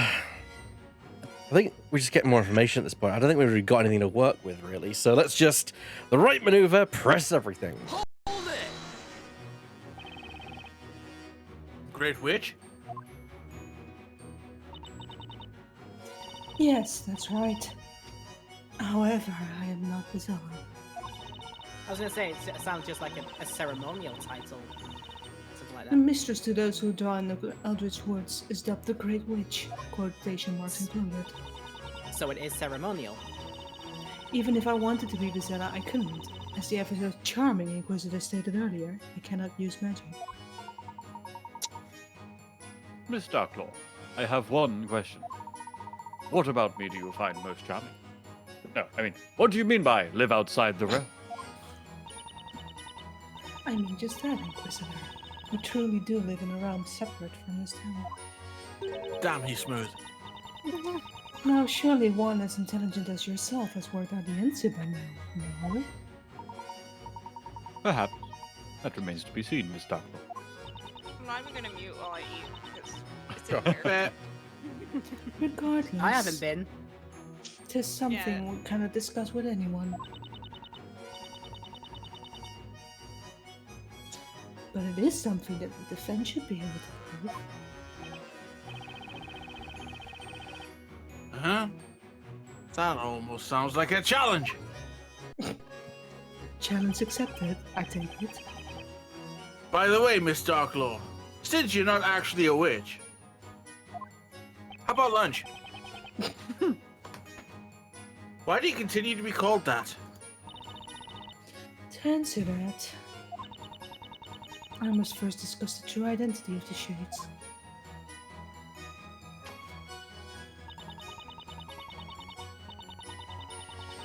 Hold it! So you're saying that the Kira here right now is a Shay's version of the Kira from before? Indeed, Defender. It's getting quite Kingdom Hearts up in here. The girl has no recollection of her life prior to living in those woods. What about a witchery is this? Why? This girl, Kira, the flower seller, was cast straight into the flames before our very eyes. This is what you don't know about me. It's not Kira, but my name is actually Zira. That's right, Your Honor. But as you can see, she didn't die. I just need my eyes to be gold, and then I've been properly naughty. You see, there's actually a trick to the incineration device in the witch's court. Really, Felix? Do you want to do this now? a trick? Now, your choice for this is now. Okay, sure. Yep, let's do this. Let's get all the dirty laundry out in here. Oh dear. Once the verdict has been delivered, the court attendants move the steel cage into position, after which it seals shut. Quite dramatic. Ironically protecting the witch from the flames before going through and depositing them as safe below the actual fire. Then, the cage is dropped down into a pit of fire. Well, Quite nasty. The bottom of the cage then opens, allowing the witch inside to escape unharmed into an underground passage. Unharmed? If what you're saying is true, Defender, then what of this? The town's witch purging history? What has been the purpose of all of this? You want to know what bothers me about that, though? It's apparently that those cages are made of metal. You try throwing something metal through fire. See how well that goes. But if it's hot and but if it's thick enough to withstand the heat initially, it wouldn't. You'd be able to put it down into a flame, drop someone out, raise it, Dob's your uncle gone, and all they'd see is that there's no witch, meaning the witch obviously burned. The thing is, I can't understand, like, how, I'm just wondering how many people who have been burned, so to speak, have ended up with broken ankles. Shattered bones. Anyway. You and the knights have indeed been ridding Labyrinthia of the witches. However, I fucked up my sentence. Nary a single life has been taken in the process. There's the reality. This game wasn't raining them after all. I mean, that's actually quite a thought to have. But you cannot truly expect me to believe such a ridiculous notion. Oh, who's that? Who dis? I think it's Luke. That's my suspicion. No. I think it's Maya. Oh. Oh, Yeah. hold on. All right. And that makes more sense, actually. Yeah. Well, it was a dramatic statement, so I'm like, Luke's coming finally. No. Okay. Why don't we just have fine. every character read the line, then we know we've covered all No. bases. No. Okay. That sounds like a I recipe just miss disaster. my boy. I sent a comic in the bench about him. It's great. Anyway, It's fine. Your Honor, it's true. Yes. Okay.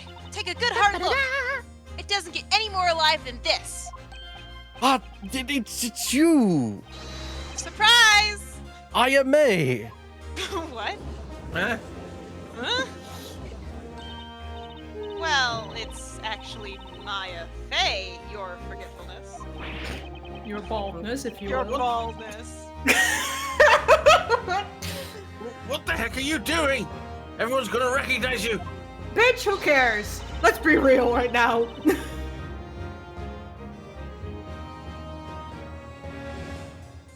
Kay has left. Uh-oh. Uh-oh. Muted. I clicked the wrong button when I was switching back over the screen. Fuck. Oh no. Sorry. Anyways, yeah, but seeing is believing, Nick. Now they have to believe you. Nom nom nom nom. Do you see? Are you satisfied? Are you not entertained? All those found guilty in the witch trials lose their names, magic, and memory. Wait, fuck, she just introduced herself by her own name. This doesn't work. They are then sent to spend their lives as shades in the Eldritch Woods. And the mistress of those shades is the Great Witch. As you can see, this girl too has become a shade. I have no more words to express my utter disbelief at the situation. That's enough. Shall we return to the testimony? Why do I have a feeling things are going to get a lot worse? Because they always do. I mean, can you imagine being an audience member at this point? Like,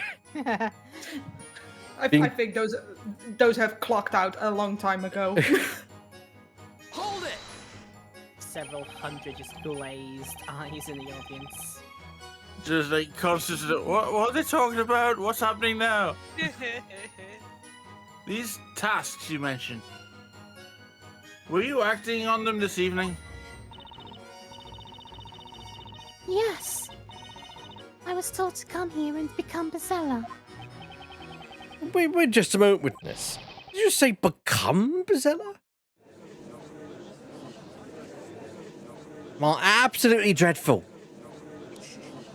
Why would anyone be given such a terrible task? Where do these shades come from? Order! I'm sorry. I don't know why I was given such a task. All I can do is follow the orders I'm given. If I can do that, then I can return. What do you mean you can return? Such is the nature of shades. They return like the king. Neither human nor witch. Theirs is an existence spent in the shadows. Each of the shades is given specific tasks. Then, upon successfully completing such tasks, they are allowed to return to Labyrinthia as brand new people. Ah, so this place has been recycling people. Surely people would have noticed by now. You know. Not if they forget who they are. But Lady Darklaw, how could they return as brand new citizens? when we already know who they were? For instance, we all recognize the former flower sellers standing before us. Now that, my lord, remains a secret. A secret you will come to understand sooner rather than later. Simply baffling. The one who gives us our tasks is the Great Witch. That would be you, Lady Darklaw. Oh, magnificent one. While this explanation is wrought with much I cannot comprehend, I request the witnesses add it to their testimony. Okay.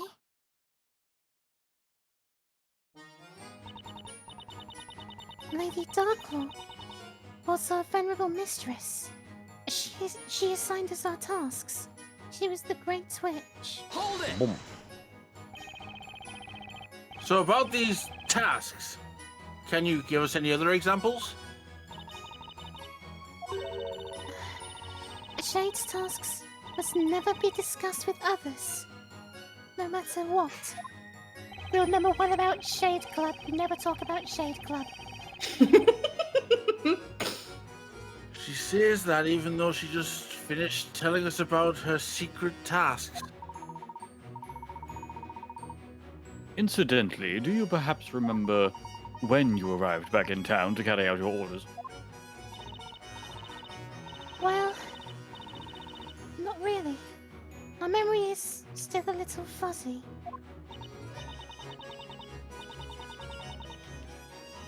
Say, didn't Kira only recently manage to become one of those shade things?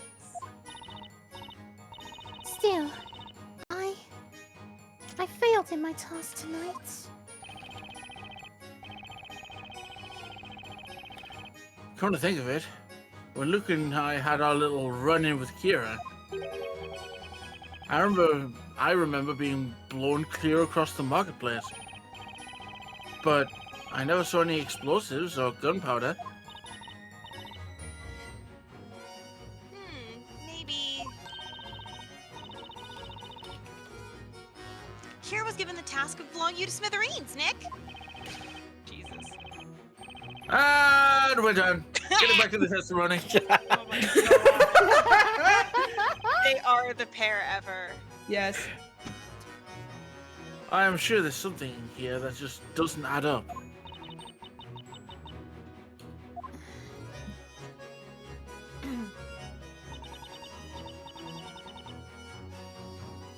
Hold it! You really don't have any recollection of your old flower-selling self, do you? I don't.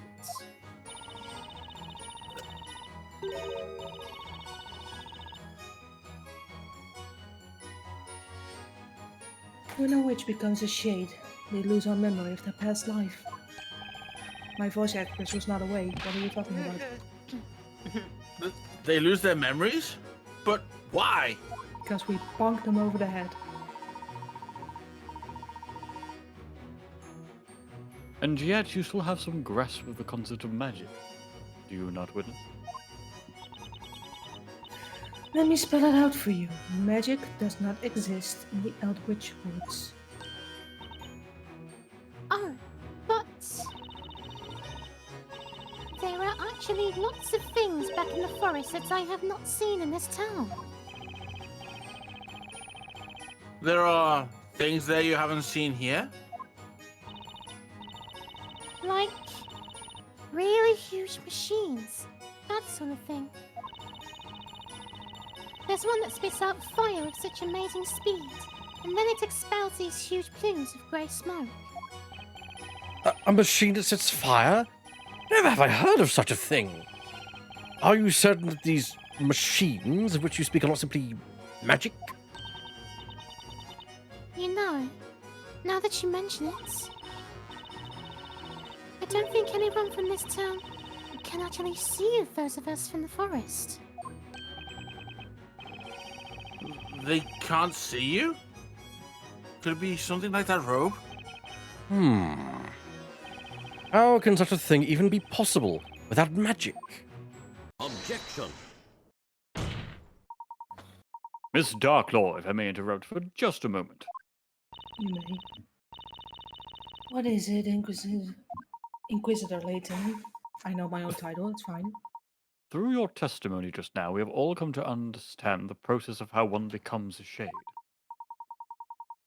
However, I was hoping you could perhaps elaborate on one additional point. Namely, what exactly is the purpose behind the shades? If you wish to know our purpose, there are certain other things you must first understand. Once you've done that, the answer should be quite clear. Isn't that right, Defender? The purpose behind the shades? Rest assured you will not get the answer from me, as the saying goes. The witch is in your court, Defender. That's not how the saying goes, actually, but whatever. Well, we shouldn't be playing with balls right now. Probably not. Sounds like Darklaw's challenging me to figure this out. Challenge accepted. Yeah, you said the thing. Take a shot.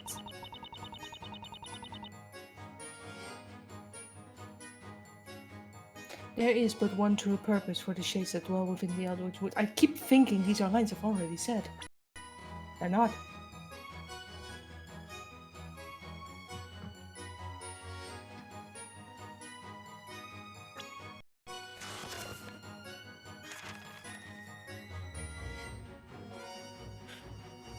They were describing a dragon.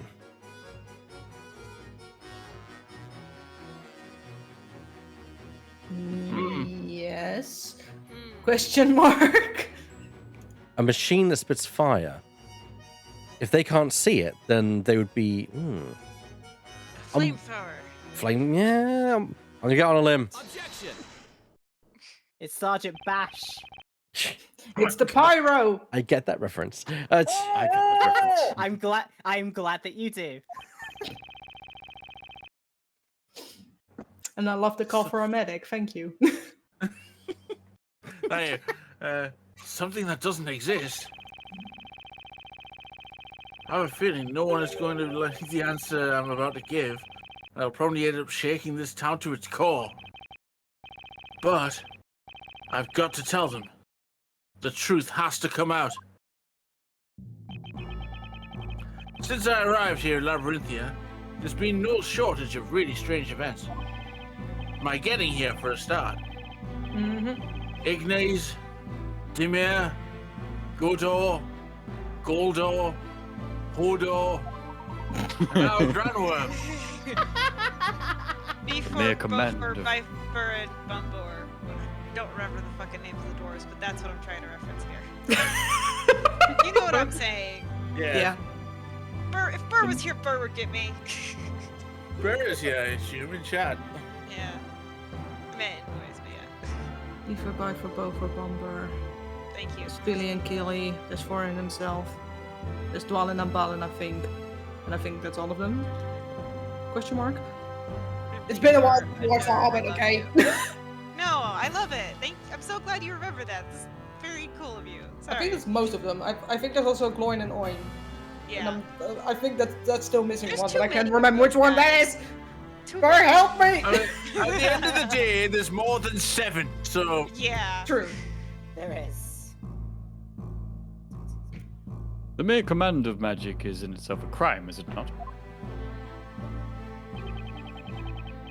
In this town, witches are arrested and made to participate in witch trials. They are then sentenced to death by fire. But none of those witches actually died. That supposed death by fire wasn't real. And neither is magic. It doesn't really exist. What are you saying, Defender? The Eldritch Woods apparently contain some rather large machines, unlike anything that exists in Labyrinthia. Machines that emit fire and produce large plumes of smoke.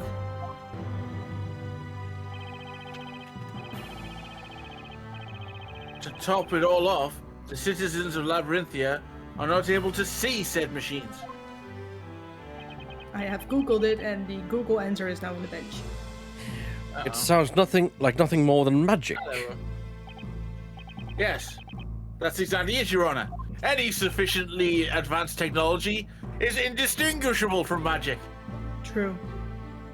Miss Darklaw, What do you want? magic doesn't really exist in this town. That's the answer, isn't it? But magic does not. What utter nonsense! Oh boy. It seems we have finally arrived at the stunning conclusion. The secret behind Labyrinthia. What? What? Zoom in, Hans. Order! Order, I say! What is the meaning of this? I saw a Tumblr post recently that was like, I love the implication of zoom and enhance because it implies that everyone has their computer set to shitty function at first. Yeah. Yeah, as if they don't already have it at the most zoomed and enhanced at the time. Yeah, exactly. It means that all of the magic you've seen in this town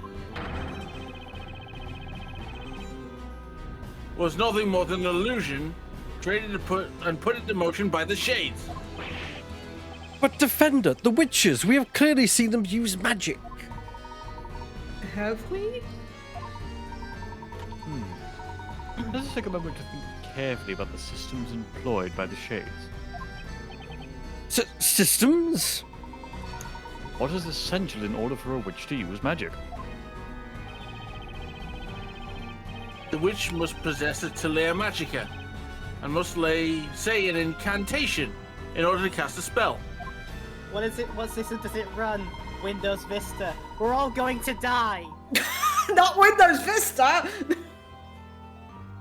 Oh no. And the spells Oh, able no. to be cast are determined by the scepter's magic gems.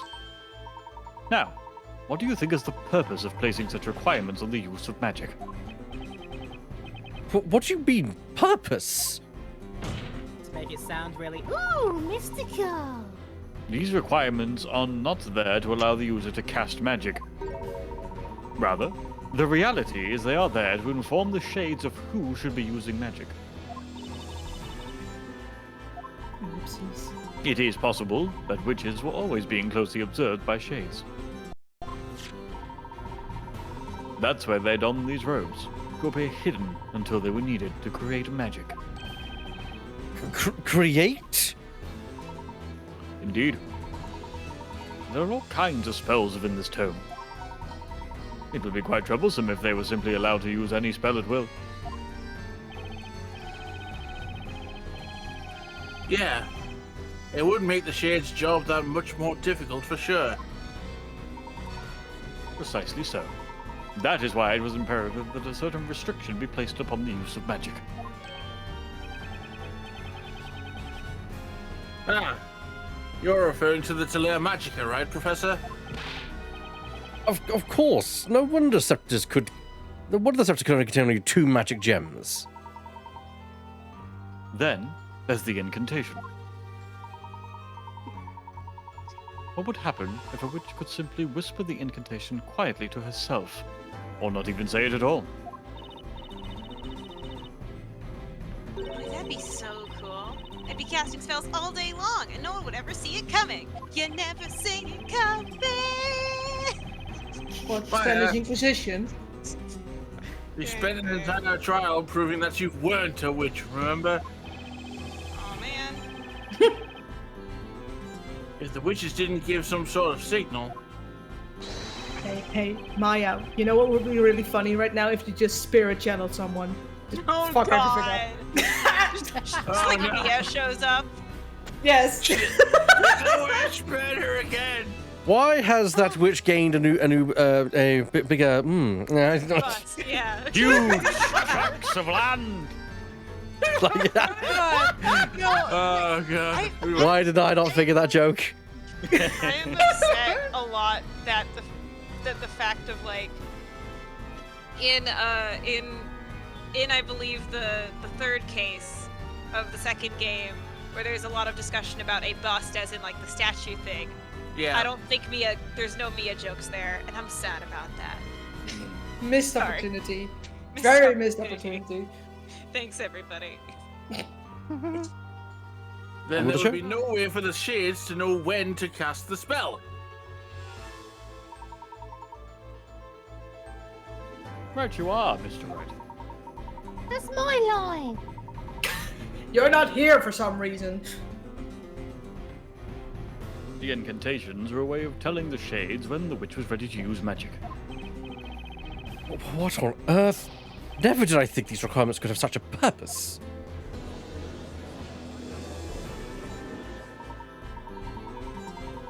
Now, let's think back to the previous events leading up to today that have been involved with magic. Our first encounter with magic was the use of the spell Ignaze a few nights ago. A spell like this was nothing more than a flame spewed from a machine being used by the shades. Then that means Demir. A spell that makes the caster disappear. No doubt about it. It must have been this robe.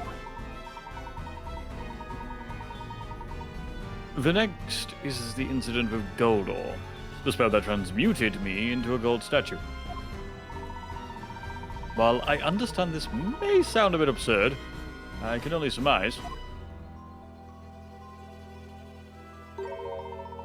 that the shades created a gold statue in my image, took me, and left it in my place, the instant the incantation was uttered. Professor, it's no more absurd than anything else that's happened so far. We can therefore conclude that all of the magic in Labyrinthia was created in a similar vein. What do you say to that, Miss Darklaw?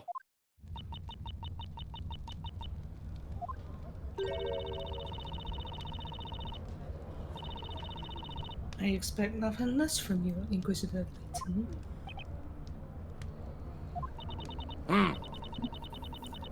At any given time, there were between 5 and 10 witches in town. All of the witches were accompanied by shades at all times. It was easier than you would think. You see, the shades living in Elwood Woods, total in the hundreds. It was simply a matter of having each of the shades operate in shifts in order to watch over each other, each of the witches within the town. I am very good at my line. I must say, Lady Darklaw, that is quite a number of shades. It was not only those who fell victims to the flames that were turned into shades, but their victims too made permanent residents of the Elwood Woods. Ben?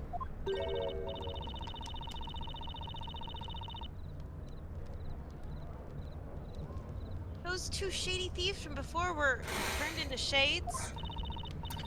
I hate how creaky my chair is. Oh god. Ah, yes, you mean Robs and Mugs. Despite their dubious appearances, those two were a couple of my best shades. Shady thieves turned into shades. This stuff writes itself. Oh, if only it did, and I wouldn't be arguing with a work in progress as much. I cannot believe what I have heard.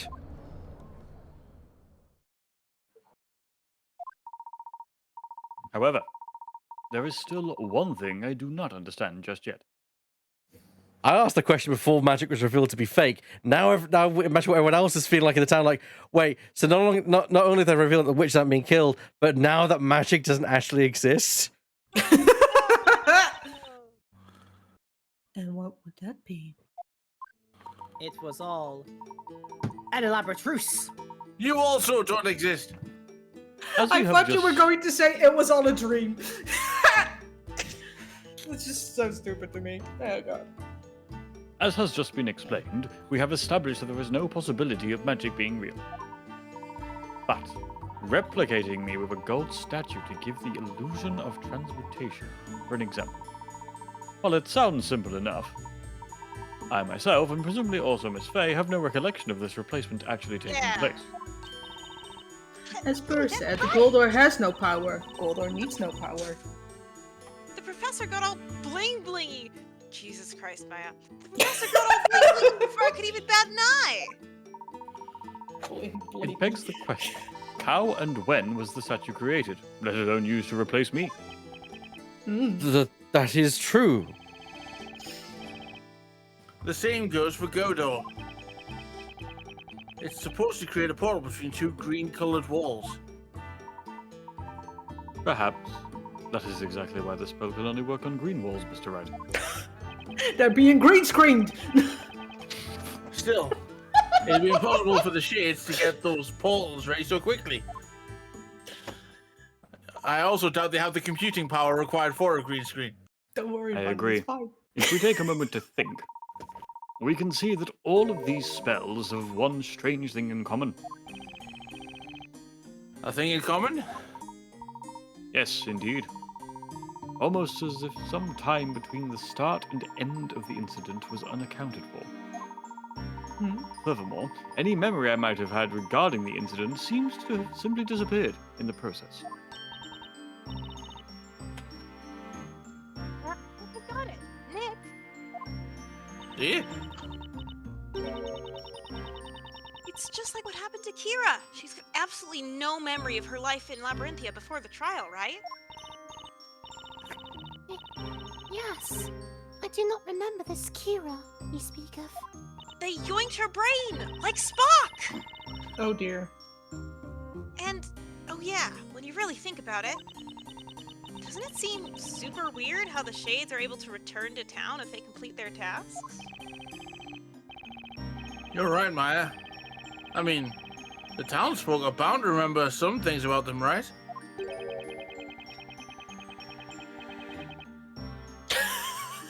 Jesus. Like how... Phoenix Wright, a man is dead. Like how Miss Kira here threw a major hissy fit in court and was barbecued for being a witch. I am cursed with fast reading, I'm sorry. Eloquently put, Mr. Wright. This is the epitome of a true gentleman would never call someone a dumbass. This bit, right here. I know I've been referencing that since the beginning, but genuinely. Hence, we cannot yet conclude that this entire illusion was primarily accomplished with the use of machinery. Simply put, there must have been some way of affecting the memories of all those within the confines of this town. Ellipses. Missing time and lost memories. Now that is interesting, Inquisitor. You are correct. There is in fact a secret that lies within the depths of Eldritch Wood. It's all secrets and lies around here. Something that the people of this town cannot see. Something that can rob people of their time and memories. Is it a bell? It is the very thing that connects all of what you have heard tonight. It is a secret of monumental proportions. It's the bell, isn't it? And let me guess, it's the bell, right? I think it's the bell, yes. 'Tis a secret that cannot be revealed by the mistress of the Eldritch Woods. Is that right? Yes. An excellent deduction, Defender. But it is the bell, though. Witches' souls wander astray within the Eldritch Woods.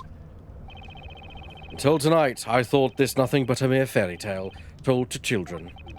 It's become clear that a seemingly large organization lies within that forest. The Witch's Court is the border between this world and the other world. Then that means in this world, you're Labyrinthia's High Inquisitor, while also being the Mistress of the Shades in the other world, otherwise known as the Great Witch.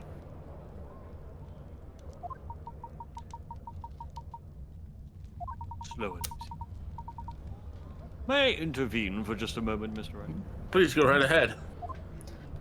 This is almost our Sure. Coraline. Uh-oh. Oh no.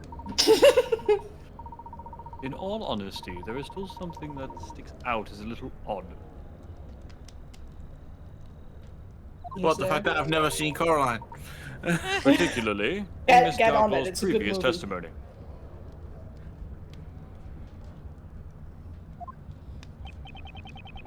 Did you say the previous testimony? I'd already pushed that out of my head. Mode. There was one vital truth that we managed to take away from that testimony. There was.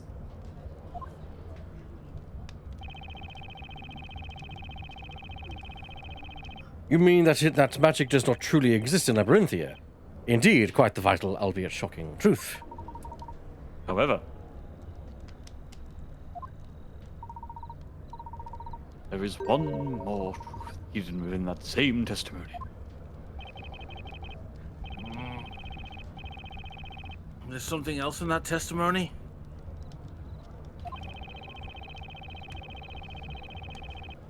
I must have checked the court record more times than I can count, but I didn't find a single other contradiction. Have you forgotten already, Mr. Wright? I forget a lot of things. Yeah. When there is no evidence left, we have but one more weapon at our disposal with which to uncover the truth.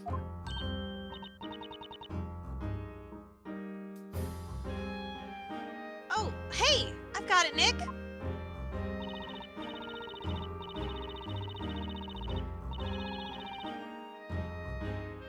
Remember, in a witch trial, you can cross-examine two witnesses at the same time.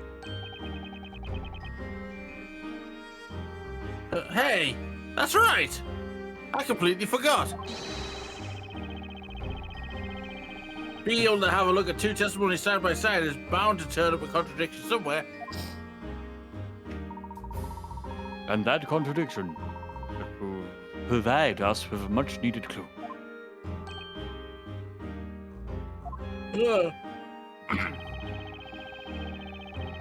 I'm not entirely sure where the professor is going with this, but I believe in his judgment. Besides, if we're going to blow this case wide open, it's got to be worth a shot. Very well, we will now take a closer look at Lady Darklaw's previous testimony. This is it, Miss Darklaw's previous testimony. There is a glaring contradiction between this piece of testimony and the others. Ready yourself, Mr. Wright. So we have to question... Then I'm known as Wright Witch. Those are put to the flames which are lives in the woods.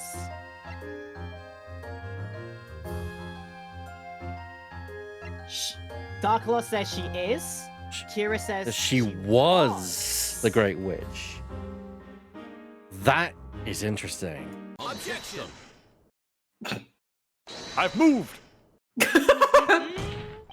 And we've moved back again. Yep. Your Honor, there's obviously a huge... Huge! It's huge! Are you okay, Defender? Oh No, I need a hug. no! What has just got into my head after hearing that? But trust me, it's huge. It's really huge. It's huge. Oh no. There's obviously a huge discrepancy between these two pieces of testimony. Or testiphony, if you will. Good callback. Miss Darklaw stated that she is known as the Great Witch. However, according to Miss Kira's testimony, Miss Darklaw was her venerable mistress, the Great Witch. Almost said venerated. Fits more in my head. That is correct. She was the Great Witch. Note Miss Kira's use of the past tense. Past tense. I'm afraid my grammar is not quite what it used to be. Oh May I my ask God. what you mean? It's simple. Miss Darklaw was mistress to the Shades, or as they also call her, the Great Witch. Therefore, she is no longer the Great Witch. She is not the Great Witch? But is this true? Huh?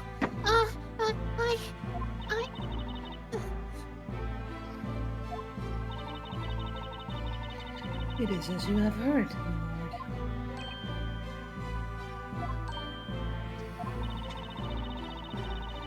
I relinquished my position as Great Witch in order to fulfill the objective of this task. What would that objective be again? That would be the assassination of the storyteller, Your Honor. Witness, at the beginning of this trial, you stated that you came to town in order to complete your task, didn't you? What's more, you said that you were going to summon the fire dragon to do it.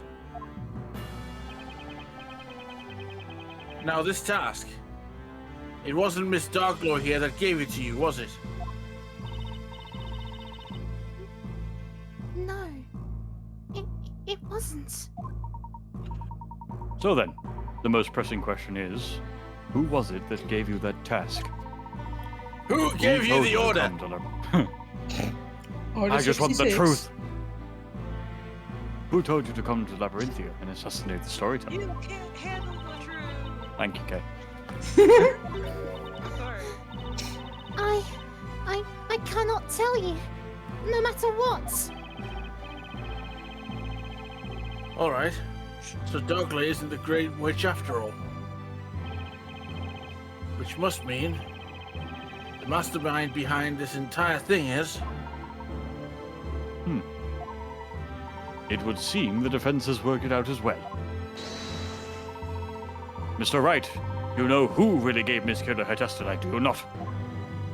Ooh, if this is true, this is interesting. Defender, ask that you enlighten the court. Show us who really gave the witness a task to assassinate the storyteller. Laura?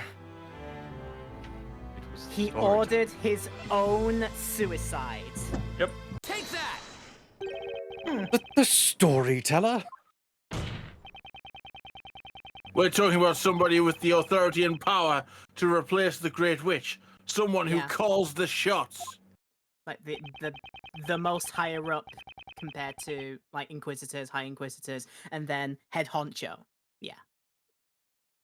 I can't think of anyone else that meets those criteria. Except for the storyteller himself. Preposterous! That would mean... Exactly, Your Honor. It means that the storyteller gave this final task to Kira himself. He was, in short, responsible for his own assassination. What? Suicide. By When you, proxy. when you dislike yourself so much, you take it Order! on yourself. Order! Order in the court! But for what purpose? Why would he plan his own assassination? Why not? That I cannot say, Your Honor. However, For shits and giggles. the final chapter of the story does tell of his inevitable death. While he assigned this task to Kira himself, it is perfectly natural that he would do so. However, what is not natural is your behavior tonight, Miss Darklaw. What was unnatural about the High Inquisitor's behavior? You were once the head of all the Shades, and yet tonight you try to interfere with the storyteller's plan. You rendered Miss Kira unconscious and locked her away in the belfry of the bell tower. That, to me, seems like the activity of someone aiming to put a stop to his plan altogether. Indeed. Lady Darklaw, what would be the reason for such behavior? Petty envy. I leave that to you, Mr. Wright. Based on what we've seen in this trial, the defense believes Miss Darklaw's reason for covering up her actions tonight can only be attributed to one thing. This plan was handed down by the storyteller himself. And Miss Darklaw was definitely aiming to be a wrench and put a wrench in it. But why? She tried to betray the storyteller. Betray his wish. There's one possible reason I can think of as to why Miss Darklaw had to hide her actions tonight. She was aiming to betray the storyteller. Betray the storyteller? I agree, Mr. Wright. Storyteller used the Great Witch Bazilla to take his own life. Instructions to carry out the plan were given to Miss Kira. However, Miss Darklaw planned to intervene and change the scenario at the very last minute. She planned to do so by changing the identity of the Great Witch from Miss Kira to Miss Cantabella. Thus, bringing us to our current situation. Miss Cantabella on the trial for the murder of her father at the hands of Bazilla.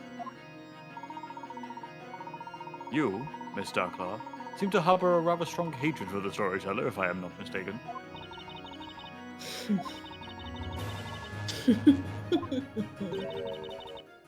A hatred, you say? Oh no, Yes, she's gonna pop. I suppose you could call it that. That's right. Behold, my revenge. Did you just say revenge? Miss Darklaw, would you please tell the court of your plan for revenge? If you insist. Oh, we do. Or do you know? The High Inquisitor, and also the Great Witch. Long have I donned those two masks, one as Lambarithia's protector, the other its harbinger of destruction. In other words, I was merely meant to serve him. And yet, he sought to selfishly pen the ending of the story under his own terms. He did not care enough about me, or any of the townspeople, to allow us the dignity of deciding our own fate.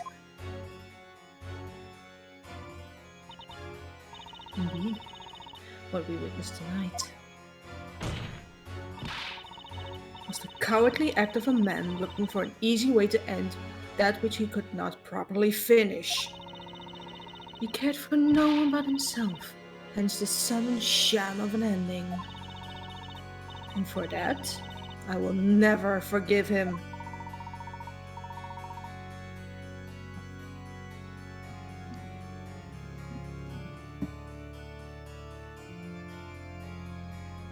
What do you mean by sham of an ending? Apologies.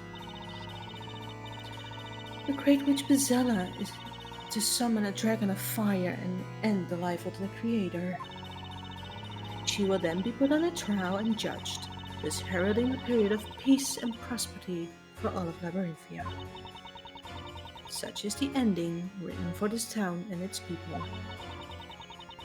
'Tis not an ending I oppose in principle, who would not wish a happy ending for their own people. However, the problem lies in Bazilla's identity.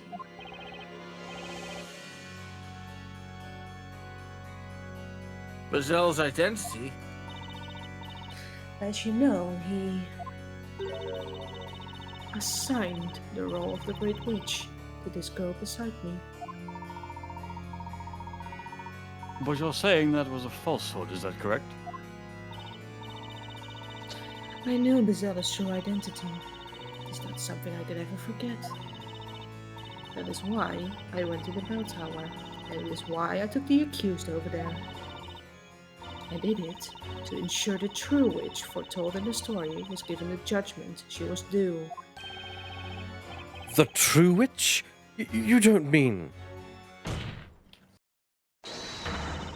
Yes, I speak of none other than Isabella Cantabella.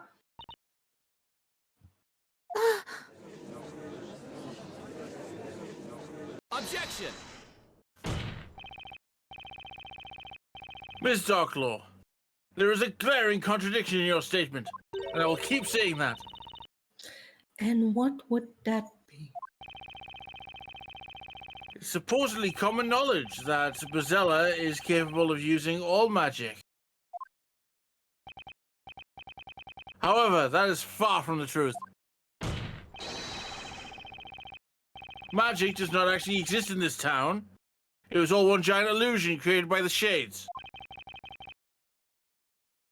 Therefore, the Great Witch Bezella cannot exist either.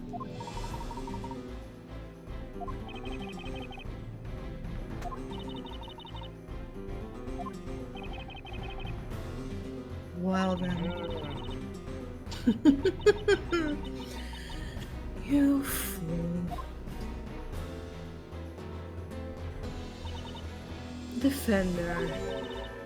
You really don't have a clue, do you? It's one of my good points. But wait just a minute now. Is the defender not correct? If magic does not exist, then it goes without saying that witches do not exist either. And that would include the Great Witch, would it not? Oh, that's right. They've been lying to us this whole time. Dastards. Bezella, is it real? Objection. Mr. Wright. There is a fundamental mistake in your argument. As usual. What do you mean? Such faith in himself. I have but one simple question. What exactly is Bezella? Huh? Well, she's supposed to be the head of all witches. Allow me to reword the question. The Great Witch Bezella is the root of all disaster within Labyrinthia. Rooted in the devils and devils. To their face. Knowing that, Yeah, what to their specific face. disaster might she have been the root of? That would be,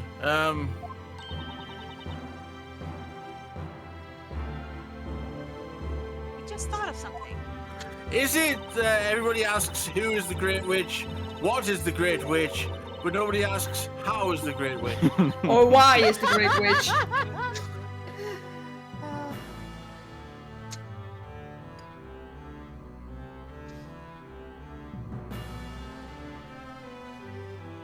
We've been hearing Okay. Bezella's name left and right since we got here, but not once has the real Bezella shown up in person. Ladies and gentlemen, my name is Total Biscuit, and I'm here to ask and answer one simple question. WTF is Bezella? Will the real Bezella please stand up? Indeed, Miss Faye.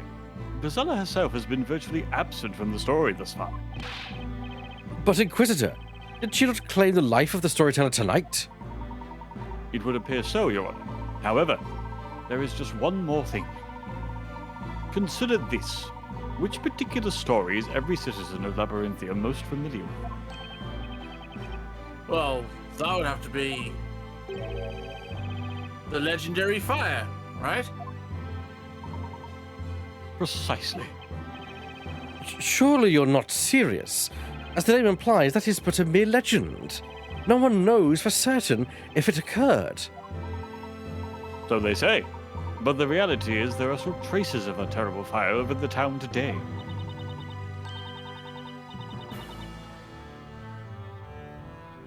The professor's right. We've even seen some of it up close and personal. Hey, yeah, at the Great Archive. You are indeed correct, Inquisitor. Littered throughout the town are burned remnants of a fire most fierce. However, no one can say for certain what transpired back then, you see. What a soul sword actually happened. So, why haven't repairs been made? If it happened so long ago, why haven't repairs been made? I'm getting... Remember that episode of Doctor Who where they're like, we've been fighting for generations? And then someone's like, Oh, days. yeah. yeah. And someone's like, and later on the story, the companion's like, but they've been fighting for years. And it says, no, for generations. You know, and they're, Yeah. you know. All Yeah. because they do the dates backwards, like bloody Americans. I'm sorry. And they're crunching again. Crunch Oh, 2.0. No. I can't even Like defend the- myself there. You're right. Mm-hmm. I actually had this discussion been streamer very recently. Yeah. No, taking its time for me. Okay. Let me see if I have this straight. Not that anything's straight in this situation, or this world, to be fair. Least of all you, Nick. There's an entire town full of people, and no one saw what happened next. It's called Ace Attorney Correct. after all. Happy Pride. It's not called Straight Attorney. Except for one particular person. Who? Larry? There No. is one person who saw everything. Can you imagine? He's I just am summoned out of the speaking, of ether. course, Got him. of the one responsible for the fire itself, the Great Witch Bezella. It's Larry Bots after all. Goddamn. There actually is concept art of Larry for this game. It's good. Show.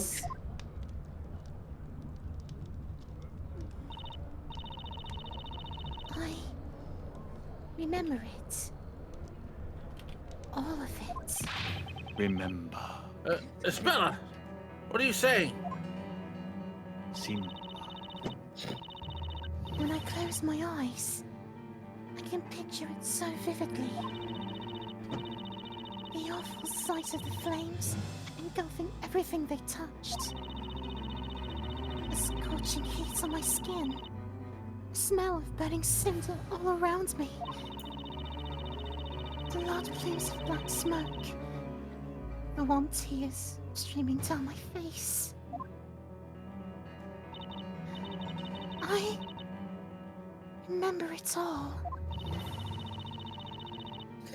What you are recalling now is the moment the Great Witch Bezella destroyed our town.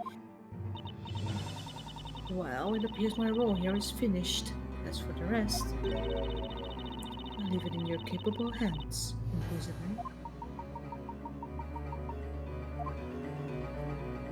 Bye.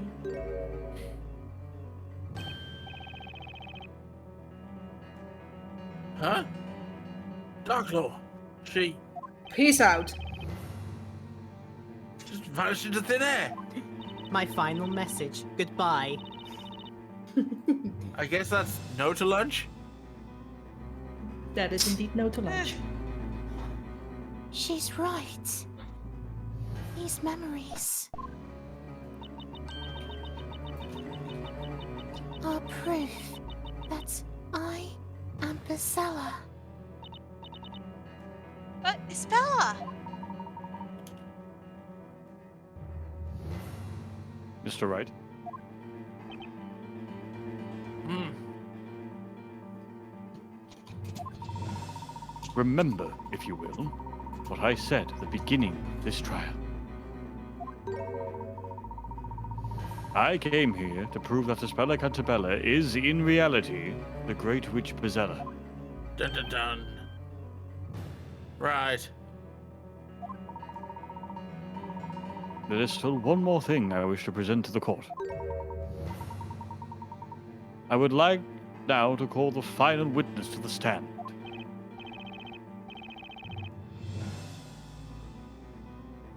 The final witness? Hold it!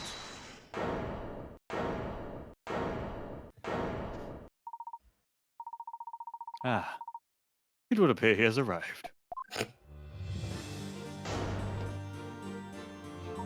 Dun dun dun. Ladies and gentlemen of the court, I give you this trial's final witness, the storyteller.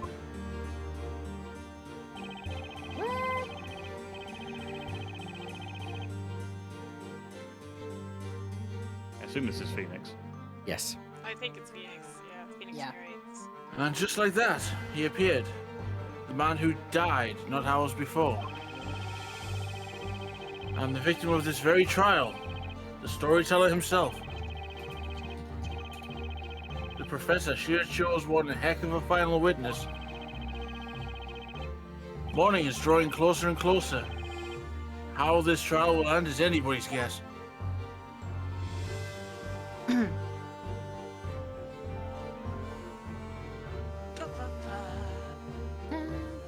dun,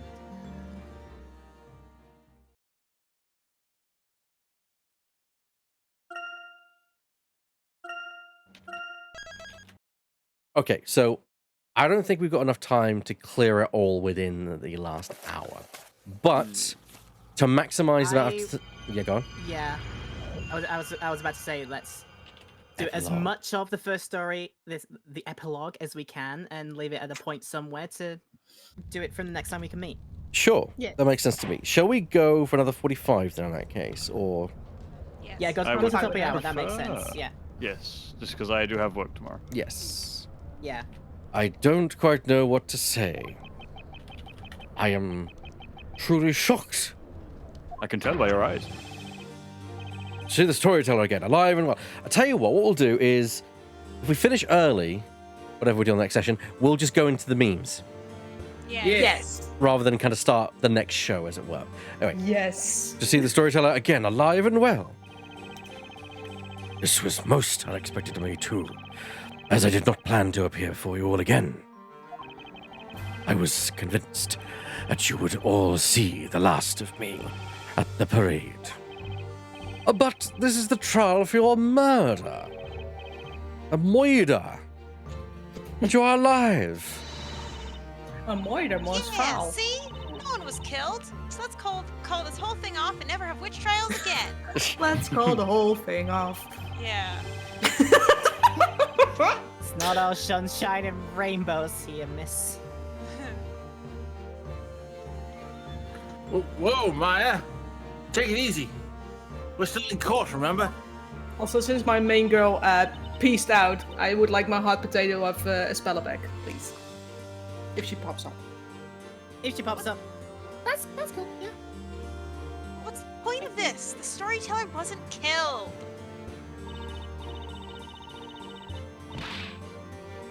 Espella would never do anything to harm her dad. Objection. If only it was as simple as that to end this trial. However, it is not, Miss Faye. But, Professor! Search your memory and you will know the reason why. Search your feelings. You know it to be I true. knew it! There it is. The crime Miss Cantabella is accused of is not just murder. The purpose of Witches' Court is to sentence the witches for what they are. Isn't that right, Mr. Storyteller? Speaking of, now that I'm now pulling double duty as the storyteller and the judge, would anyone like to take one of those roles at all? I'm leaving it open for anyone to take either the judge or the storyteller. I could stretch my old man voice and do the judge. You're already doing Phoenix. That's my Oh, yeah, concern. there's Yes. Behave yourself. That's why I didn't say I'll do one of them. Would Laura would like to try being the judge, or maybe something you can do? You're gonna do it however you want. You have to do it old booming old man voice. Yeah. Or you yeah. could, Okay. or you could do the gravelly storyteller. It's up to you. I gotta say, I'm just so. I don't think I can match what you can do for the storyteller, so I'll just Okay. I'll just go like slightly deeper for the judge. Fair enough. I'll do the judge for the time. All right, yeah, cool. Yeah, because I'm gonna wreck my voice doing the storyteller. So here we go. Oh yeah, of course. You've read this, right? I indeed did, Okay. Mr. Storyteller. Indeedy doody. I fully intend to expose the true identity of Bezella. And this would not be possible without you, Mr. Storyteller, on the witness stand. I see. And so, you assume the role of an inquisitor just to lure me here? Be that as it may, the Inquisition still maintains that Espella Cantabella is the Great Witch Bezella. And it rhymes, so it must be true. It rhymes, so it must be true. Oh, this is true because it rhymes. Rhymes. Like a movie. Yes. It's been a long time, Espella. 4 years, in fact. I've experienced many hardships living among the townsfolk. This daughter of mine never fits in with the others, no matter how hard she tries. No, it wasn't quite like that. There were people who supported me. Aunt Patty was very kind, and the customers who came to our bakery were nice to me. I'm happy to hear that. I wanted to watch over you ever since you left for the town. But in the end, I failed to do so. I had no idea what was happening to you. I'm very sorry, Speller. Oh, Dad, you don't need to apologize to me for anything. It's me that owes you an apology. I was trying to hurt you. It was all my fault, not yours. There's no reason for you to blame yourself. Dad, I'm happy we got to talk. Speller. You were so busy writing everyone's stories that we stopped talking to each other. Before, it was different. You used to have time for me. Please forgive me. Why did it have to come to this? Mr. Storyteller, it's time to put everything in order now. The townsfolk and your daughter deserve to know the truth. The truth about yourself and the story. Yes, I suppose it is time I told you the truth. Your Honor! Yes, Mr. Storyteller. Let us begin. In this trial, I shall be judged.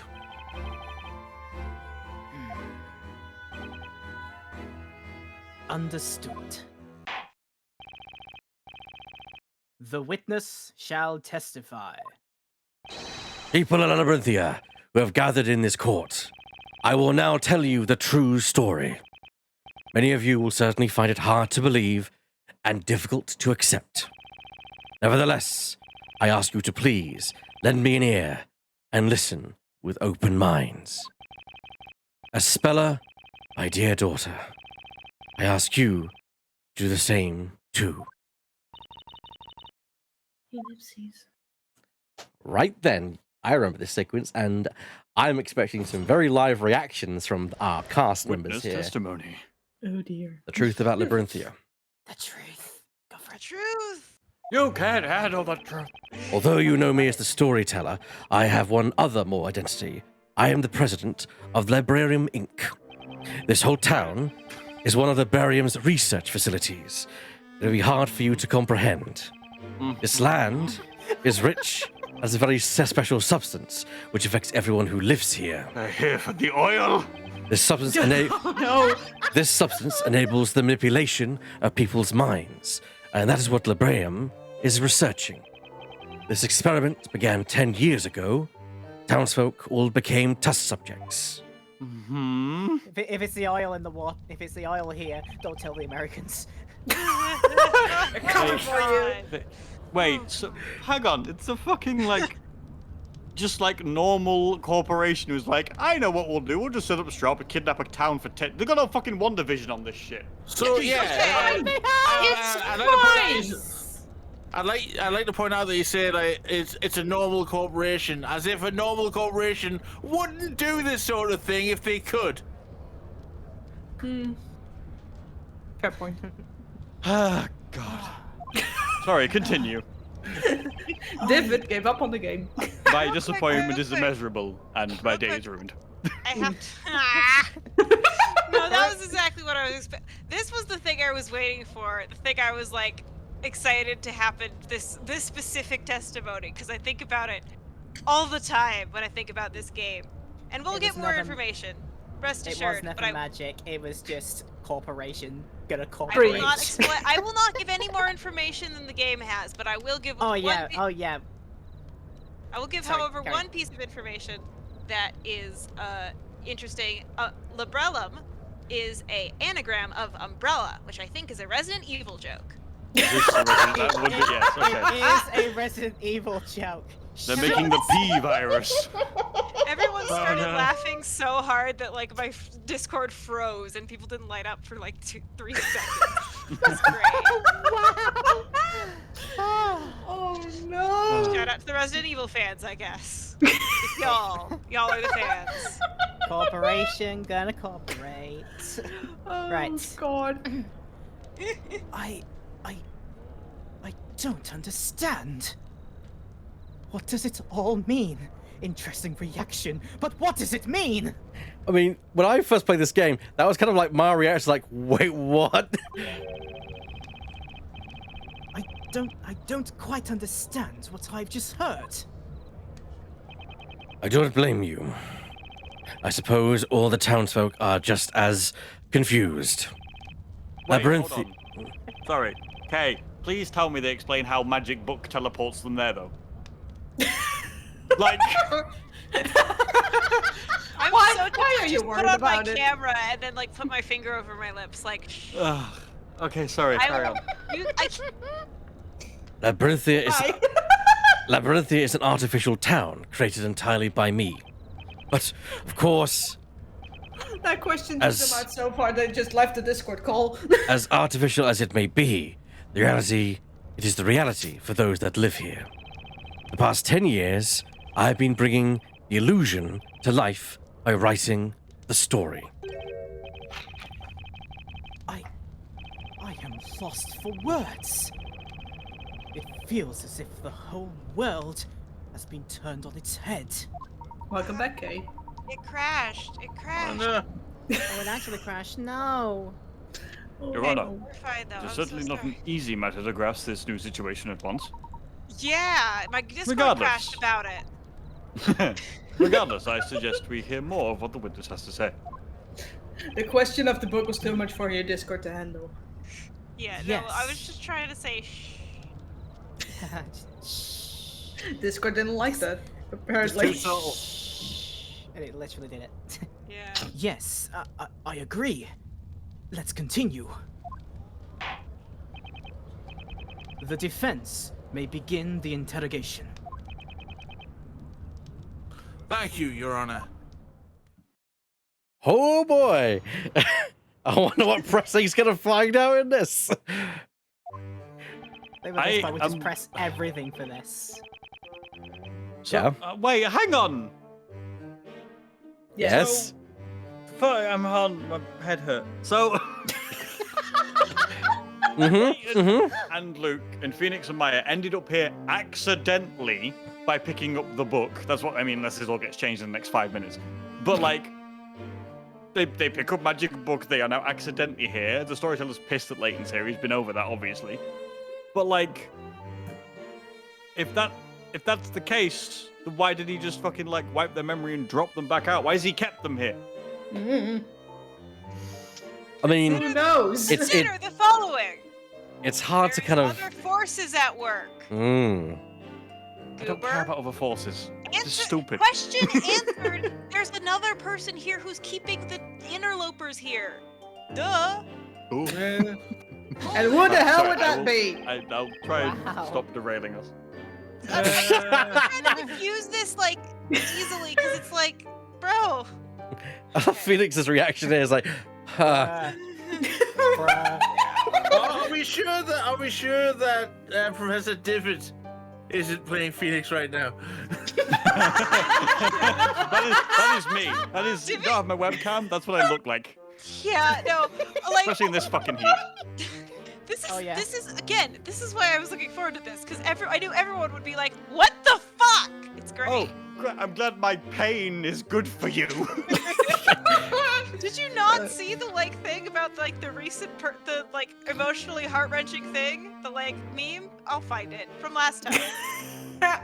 If I did, I didn't think. I thought it'd be more about like the actual like the story between father and daughters Incorrect. and lovers, About but no, this. it's just fucking bullshit. You know what, Phoenix? You have a fucking good point. This is too much. I don't even know where to start. Labarum Inc. That's a name I've heard before. It's a global pharmaceutical company with headquarters in England. If my memory serves me right, it was founded by an Arthur Cantabella. Wait, You knew this and you didn't, Craig. But I heard the name also, Aspella Cantabella and just no connection. Brain dead. Just I glass mean, sure. Listen, Yeah, but don't make fun of Professor's autistic. That's what I do. No. Well, not just that, you know. That's what I do. Is it not just to like? Why would someone be like, oh yes, for example, my surname, you know, Baker. If someone's like, oh yes, you must be the son of the head of the Baker Corporation, of you know, run by whatever their name is, you know. Also, can I just say something? Did I not make the joke way back in the start that Layton is the one responsible for the Raccoon City Police Department looking the way it does? Wait, what? What? Wait, how did you make that? What was the context? Puzzles. I have no idea. Okay. Go find Fair the enough. clip. Okay. The clip that will inevitably be We're all made. doomed. Indeed, that is my true name. Are you familiar with that, Mr. Wright? Heck Well, no. well, Sure. Yeah, I've heard of Labrilum Inc., of course. You're shit at lying, Phoenix. Shut up, I don't usually do it. Labrilum Inc. is known for developing a completely harmless anesthetic about 20 years ago. It is now widely used in hospitals and all around the world. Oh god, they're a pharmaceutical company. That's what Umbrella is supposed to be. Yeah, I said it's a Resident Evil joke. Yeah, I saw the Resident Evil joke. It just tweaked even more for me. Also, Burr is right. Burr says, I understand your struggle, but your outrage at the bullshit sounds almost like you've never played either Ace Attorney or Professor Layton games. This is different. 50% correct. This is different because in those it's isolated pockets of bullshit, right? This is a whole story, a whole game of bullshit now. Game of bullshit. Good. Okay. I will find this fucking clip, even if it kills me. Okay. The company is and I've also said working that on various other plant-derived sedatives. Oh my god. Medical speech has gone stupid. This company is also working on various other plant-derived sedatives, revolutionizing medicine. I suppose I shouldn't be surprised by your vast knowledge, Mr. Layton. Objection! Which only comes out when it's helpful. Bollocks to his knowledge. That's irrelevant. The fact is just based on the real world we're from, not Labyrinthia. The real world, Mr. Wright? And what would you call the world we are in now? Do you think it's a fantasy? That's a bullshit Cutting a dimensional lance. pocket. What are you talking about? caught in a landslide, no escape from reality. That's not quite what I meant. Mr. Wright, I do not mean to be so rude as to presume I know what thoughts are running through your head. Probably not many. However, Very few Labyrinthia right is certainly now. not a place within a book or in the past. Labyrinthia is part of the world we know. Huh?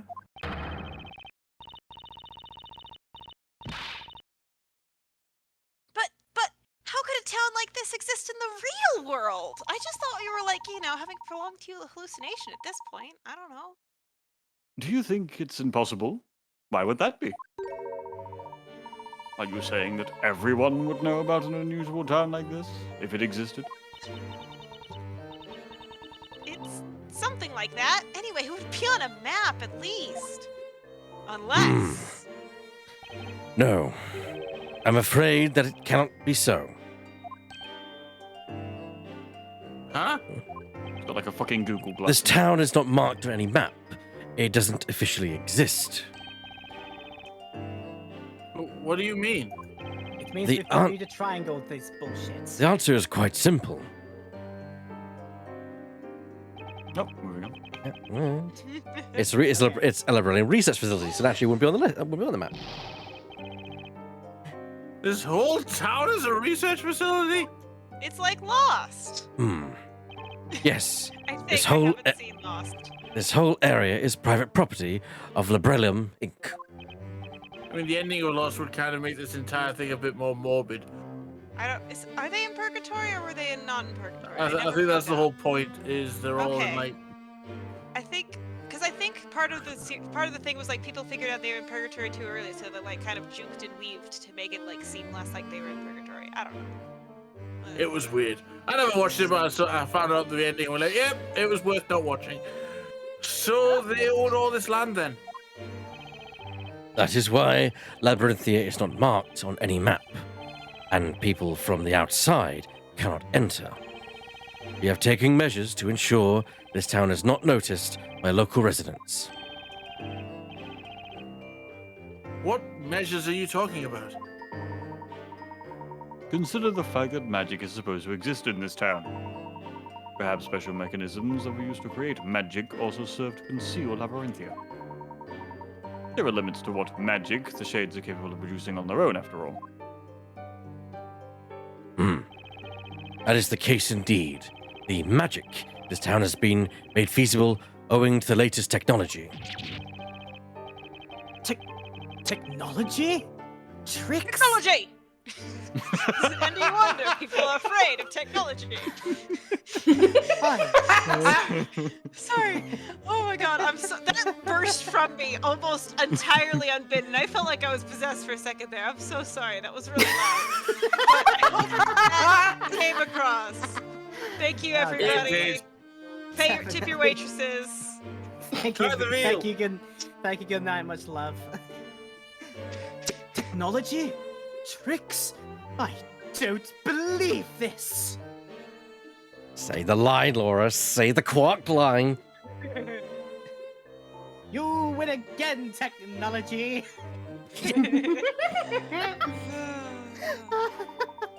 Yes, I am still looking for the clip. Don't worry about it. Don't worry. However, there is one question. One question? There's I've already multiple, put that. actually. I'm Layton. I put this together an hour ago. I'm the blue guy in that meme. There is no industry in Labyrinthia. How do you obtain necessary commodities? Wait, I should add a Layton label to the thing. Put his top hat on it. Very observant, aren't you? And then add Phoenix's hair to the other one. No. All commodities are regularly shipped in by sea. A young man once made his way here on a freighter and took his speller out of the town. Fucking hell, Carmine? That was Carmine Accidente, a friend of mine. It's him! God, I thought we'd never hear his name again. We just come for fucking We could only hope. Holy shit. This is what I was waiting for. Everyone's losing their minds. It's great. Because, listen, this is how I felt when I played it. It's not, sadistic joy. It's now you understand. It is sadistic joy. Continue. No, incorrect. I see. But is something on this scale really plausible? No, it fucking isn't. As you might suspect, it would be beyond the power of Labrellum Inc. to keep a facility this size a secret for so long. Labyrinthia is a project co-founded by the British government. Oh god, the government's in on it. The ambiguous British government. No specific branches. Nothing.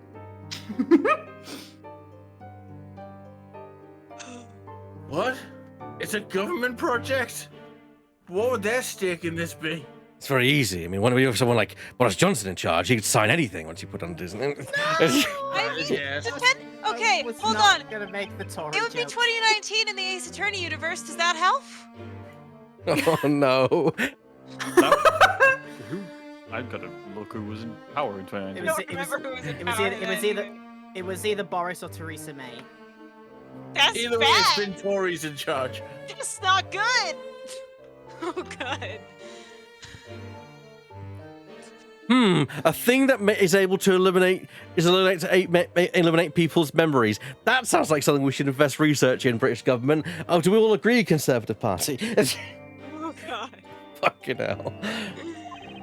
Okay. It's all because of my beliefs. What? Are you like His beliefs. Scientology? Is that what you're doing? Oh god. So it would have been Theresa May, Okay. because the 2019 election was held at the end of the year. Okay. Yes. Yeah. Oh. By the way, found it. Wait, actually, this might have been 2018. Hold on. Fucking hell. That was This such thing a... is founded. Yeah. This thing is founded. I found this. I've come up That with was right at the beginning of the game as well. It is. It took a lot to find it. Yeah, Burr is correct. Now I understand why on the timeline Phoenix, after the Labyrinthia adventures, goes mad and starts punching people. I feel like Divott's like 2 seconds away from that. I feel like Divott's gonna kill me. I'm just saying, it's a good job that my work is closed the entire time I'm there tomorrow. Are you gonna be like theorizing about it, and, like going insane a little bit? I just I can couldn't deal finally with join my customers. friends again. It'd be that Charlie Day meme in front of all the papers. Yeah. At the point. Yeah. Sorry, what's like this? It's like this. Just the random customers, and they're just like, God. "Yo, I just want Okay. some milk. Where's the milk? Which aisle?" Son of a... Wait, are you in Tesco's? Is Yes. that it? Okay. Trying to I was remember. gonna walk into Tesco's and customers be like, "There's this weird guy with like this blackboard. He's like going through all." I finally got this thing that fucking works. I'm posting it. Oh my god. Just trying to put it together. Jesus Christ. It's just one more thing, Yes, sir. Your Honor.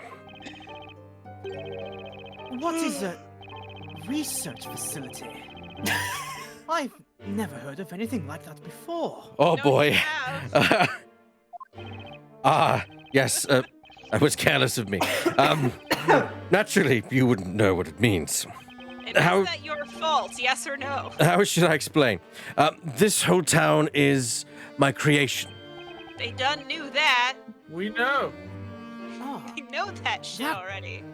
that's what it was about.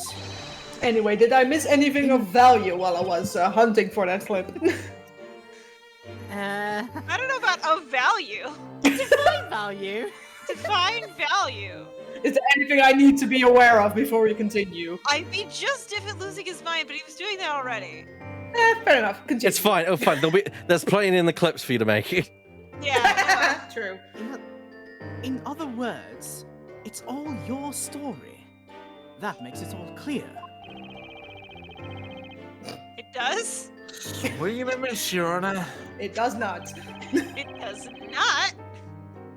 Getting back to the topic. There is an important reason why we have chosen to build such a facility here. Money. We get tax Lots rebates of from money. it. Hold it! We've Got to got have money. Money. Money. Hello, I like money. A special substance? What does it actually do, other than make lots and lots of money? No, you cannot have us unless you give us It's- money. This area has been isolated since ancient times, developing its own unique culture. There So are you've underground ruins committed on a the verge of colony, this. colonization. Cool. Wait, so those I think that's part of underground the course of ruins? British government. What? Those underground ruins are actually proper ruins. There are underground ruins on the verge Yeah, of the read town. design. We found writings there, presumably left by the natives of this land. I'd imagine like Layton would have twigged if they were fake. So clearly he. Native British? Yeah. Mm. So you know, I guess the like. Saxons, Vikings, Yeah, what? like- Any of the like, above. people- My theory is that this is somewhere in like middle of nowhere Scotland. I guess. I think that works because that's what happened with Hogwarts. Oh, It's the same thing. I guess it could be like a Shetland or a part of the Orkneys, like if they put it in somewhere. Like It's really definitely location it's based. definitely not down in the valleys. I'll tell you that right now. What in the valleys? Are you Not telling in the me? valleys. Are you telling me What that is the happening? storyteller has spent the last 10 years breaking the Prime Directive? Oh dear. We'll see. It's probably worse than that. That bell that was supposed to be there was missing. Though you have seen the ruins, I suspected that you would find them. And perhaps you have also noticed that everyone who lives here has a very peculiar condition. Is that what it's called? They're all idiots. Peculiar condition, you say? I can't just sit here quietly like a patient old man when you're saying such things. Just what kind of condition is it? You have every right to know. This condition makes people fall unconscious upon the sound of a certain metal being struck. A bell of sorts. What kind of metal? Pure silver. And so, there's not a single object made of silver in Labyrinthia.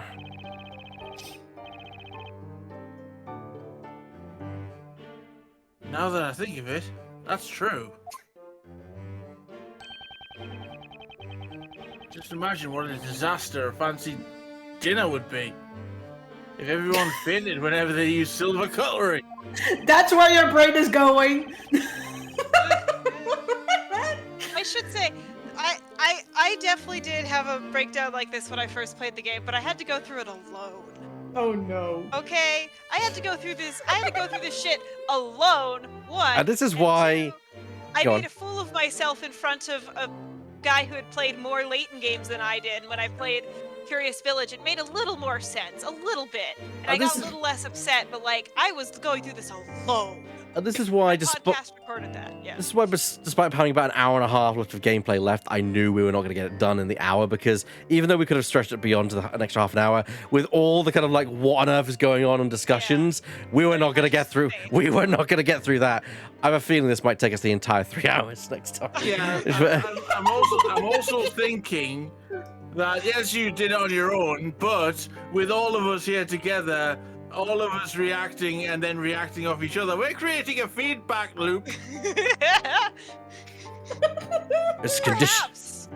This condition is an integral part of magic. I mean, if they didn't want us to react this way, they should have written it differently.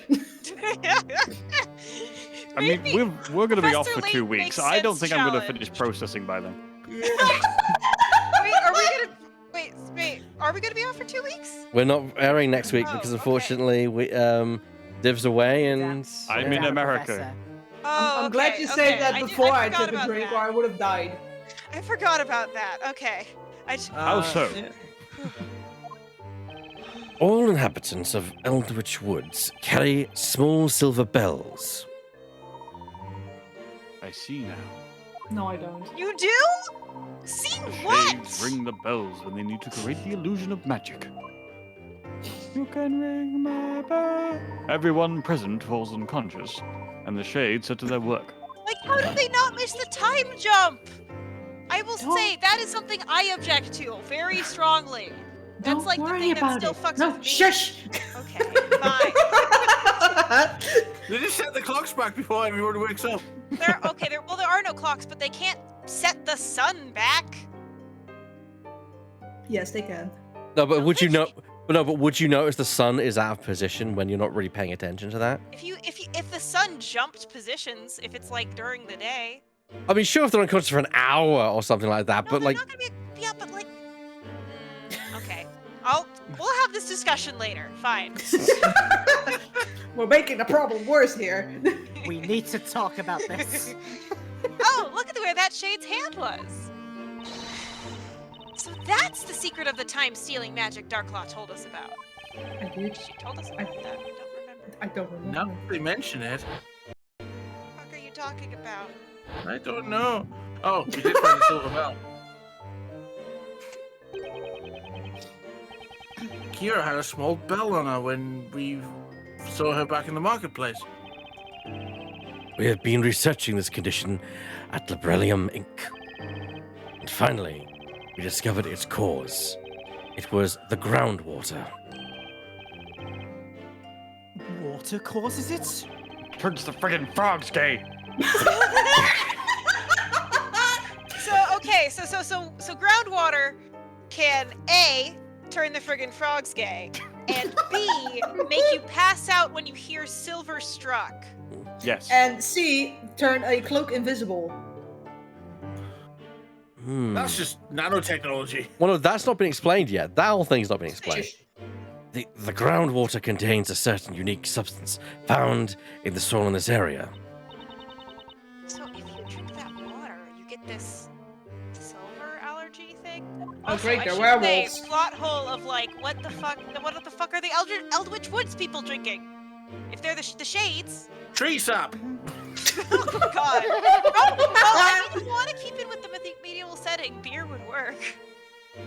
Yeah. Neat. The groundwater is rich in bullshittonite. Well, it's very easy to explain that one, Kay. They simply get water in from outside, and they have to say, okay, they say in the stage, you must not drink any water other than the water from these barrels and such. That's fair, I guess, but like, still, it's a lot of work. But of course we've been drinking it. It's impossible to live without water. Of course, that's why everyone who lives here has that condition. Like Ken for being. Oh. Oh dear. Oh dearie dear. You needn't worry. This condition is harmless, especially as silver is unknown to the townsfolk.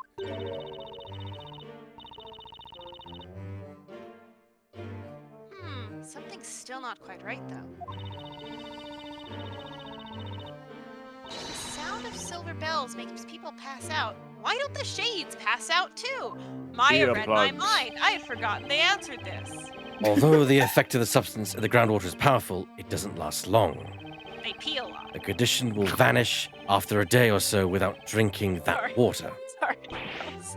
Sorry, that's a stupid joke.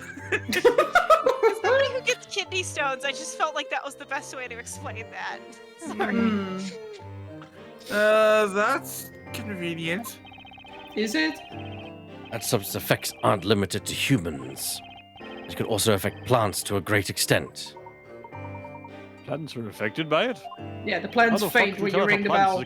How the fuck do you tell if a plant's knocked out? When it's no longer standing straight up, it's just just fall over. Our research was focused on the plants rather than humans. Like, oh no! All of my roses wilted. It's just somebody rang a bell. That sounds really scary. Just what is this about? The substance enters the groundwater, affecting organisms that consume it. People who drink it daily acquire that odd condition. They fall unconscious upon hearing the sound of a silver bell, or silver metal. Yes. Although, the substance in the groundwater also has a tremendous effect on plants. Wildflowers in this area contain a certain poison. Upon my beard! Poison? Poison running through my veins. This poison doesn't harm the body, it has the effect of manipulating the mind. So it brainwashes people. I don't want to break these chains. I've been writing the story for 10 years. Thank you for that. Title of the story is Historia Labyrinthia.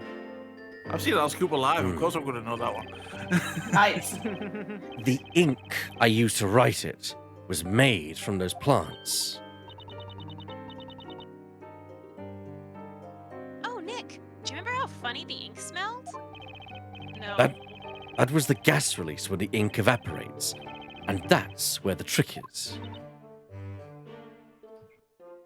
What? Those that Excuse me, but what the fuck? Those that inhale the gas become extremely susceptible to suggestion. You mean brainwashing? They will believe anything they are told or anything they read, however strange or unrealistic. Oh, that's just your average neuralizer. Somebody tell the Men in Black. It will be imprinted. That's just your average Facebook group. Let's be real. It will be imprinted into their minds as the truth. So that was the true purpose of the parades.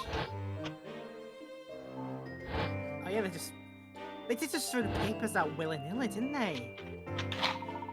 Everyone read them. Pages of the story, written in that special ink, were regularly distributed among the townspeople. It was all. Sorry, I've just looked at that one on the left. It's just going. Oh yeah.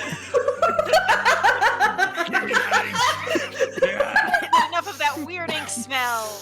Good shit. that dude's a bit too obsessed with new book smell. God. And that's how you get addicted to ink. It was done so that everyone would be in a state of hypnosis. Indeed. The creation of a fully controlled town with the inhabitants subject to long-term hypnosis. That was one of the topics of our research. That dude I be wonder exactly what the would same, happen like, if you use that ink in tattoos. I don't know. You die. But Divot, that dude sniffing the paper be like Cell when he eats a sense of being, oh, that's the good shit! Then Ah, the story that is written in the Historia Labyrinthia. it's Vault 72.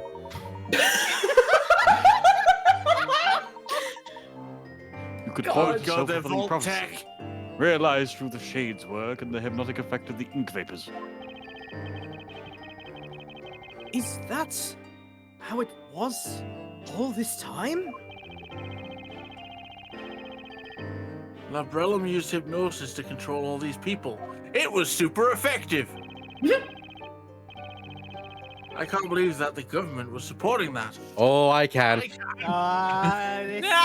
Wait, sorry. The American can't believe the British government. Okay, sure. No. Oh, no. That actually makes more sense. Damn. Honestly, though, I think both Phoenix and Maya are like definitely know either literally jack shit or have watched like 2 episodes of Doctor Who because Miles recommended them. We are going to do the last statement and press the last statement now. Let's just get Also, through that's Sorry. said, then it's we happy few. That's terrifying. Oh, wow. God. All the people subjected to this experiment have been living here all this time? No, we started with just a few people, gradually getting more and more. I must say that I am afraid of what the answer to this question might be. But where did these people come from? Where did they go? You haven't resorted did they to come from, Card abduction Nine? by any chance, have you? Thank you, Kay. Yeah, I got you. If no one else got you, I got you. Of course not. Every test subject signed a contract with Librelium Inc. I fucking Objection! didn't. The children? The children? Well, the children were probably conceived and born in the town, okay? What's Mayhaps. It's also fucked up. The children. Which raises Also the fucked question, up. when did the children sign a contract then? Because they're not bound by that. I don't think I mean, given the Bound by fact proxy. I think it's one of the things which are like, the town was like, we're going to put you in this town. I think also when someone actually had a birth, the scientists were sitting around and thought, we never considered that. Oh, fuck. Fuck, I was hoping they were all Ace. That's the problem with having everyone convinced that their reality is just their reality, and that is that they're going to do what they want to do. And Bird is actually bringing up a good point. Notice that there are no children older than 8 or 9. Yeah, there's really nobody between. I don't remember how old Jean Greyroll is. Young though, like late teens. So there's really there's 9. I think the oldest we have is 9, and then the youngest of the older ones we have is 16 maybe. I'm checking with Jean. A contract to have their memories erased and be used like pawns in a story? Yeah, it's fucked up. the current inhabitants of this town have one thing in common. They were They're insane. all dissatisfied with their lives and wanted to start anew, forgetting about their mistakes, forsaking unwanted identities. There are more people like that out there than you might think. I wonder how many of these people were married. They have all agreed to participate in our research. Well, remember Jean's parents.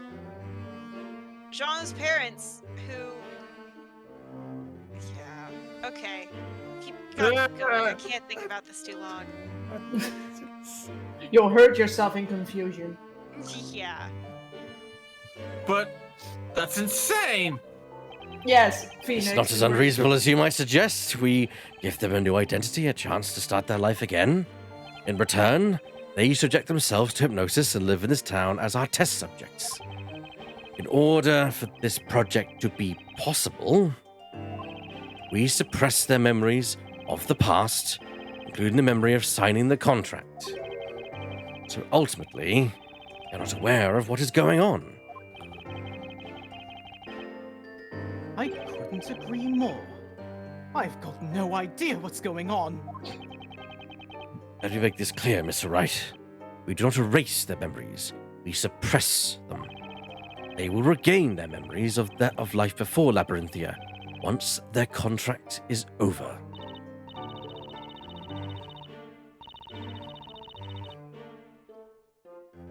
So, this place was inhabited before you started this research 10 years ago?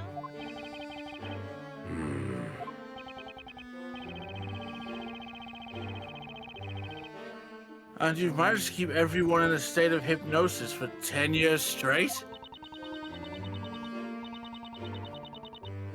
Can you really hypnotize someone for that long? I mean, 10 Not years without- is one heck of a long time. Not without brain damage. It was achieved through the distribution of the story during parades. Ink vapors have a powerful effect, but it wouldn't last 10 years, of course. With each parade, the effect was renewed. That's why the parade took place at regular intervals. That was the true purpose of that event. Yeah, but regular and/or constant exposure to any sort of mind-altering drug will cause problems. Yeah, it's not a good thing. I have been born and raised here. It was a poor, small town, with no industry to speak of, had fallen behind the times. Ever since I was a child, I had one friend that was especially close to me. He was a bright boy, curious about the world. His name was Newton Belduke. Sir Newton Belduke? And I think this is where we should pick this up next time. Well, well, everyone. I've said it before, but I want it on record. This franchise really can't. I can't out bullshit this. No matter what I do in my story, I can't out bullshit this. So we had a friend, and the friend was a doctor, so we brought a doctor with him to make sure everyone stayed healthy. Yeah, probably. Wow. Good insight potentially there from different. That, Wow. Most likely. I guess. So I don't understand how why he freaked out about a tower appearing then. I mean, What's that all about? That one actually does make sense. yeah, don't. Okay. We still have a lot to learn. We've still got an hour and a half's worth of game I know. I'm just. to go, so that's 3 hours for us. And probably more, knowing our pace. Maybe. Probably more just because of how much. As I said, 30 punches to the face is what this feels like. It is. What it feels like here. Why do you know how that feels like? Who do I need to fight? No, metaphysical punches to the face. I know what it feels like. Oh dear. No, Phoenix knows what it feels like, because Phoenix is an idiot who confronts murderers with decisive evidence. That and in real life, I wasn't best liked in school. Oh So- shit! Aw. Oh no! that was 20 years ago. It's fine. So No, just to give context, that was 19 minutes into the runtime of what I think is about an hour and a half. So we still got time, but I think we can get it done next time. We might have to go into overtime next time as well, but we'll see. We'll see what people think. I think this is a good place. This is still, yeah. I think Good we've place as any. as any to finish it. We can't. Yes. You have 2 weeks to process this now. Yes, you have 2 weeks to process this. Not long There's enough. plenty of time. Not long enough. I'm going to be processing this. I might not get any sleep tonight. Oh no! I'll just shelve it for some other day. This isn't tomorrow's me problem. So we'll be back on the 1st of July to have a nice little session. We're not going to have a session. I've decided we're not going to have a session on the 24th, simply because I think it would be nice just to, if us to have a break. I actually feel like I want to go and see Spider-Verse, and I think it would be nice for me to have a night Yes, out with my it's very partner. good. So, Go I see think it. Yeah. opportunity to do that. As well. So yes, unfortunately there'll be no silly voice next week. Although it's not going to stop probably these bunch of lovely folks from meeting and talking and having some japes with each other and some good times. But I'll be away, and Tiffet will be away because he'll be visiting his lovely wife to be. Yes, I'll be in America, bringing her over to the UK. And I'll be at my Stealing her. annual. my annual anime convention. So Nice. there are 2 people down anyway. So yeah, that's no go. So we'll be back on the 1st of July for hopefully the conclusion of Professor Layton versus Phoenix Wright. And yeah, I cannot wait to see where the further revelations that are going to absolutely drive this entire cast absolutely bonkers. It already If you're has not broken the already. cast. I want to thank the cast for joining me tonight. I want to thank Drifting, You're welcome. Kay, I am the blue character in the meme. I am laughing, but I'm also like, just Crying. wait.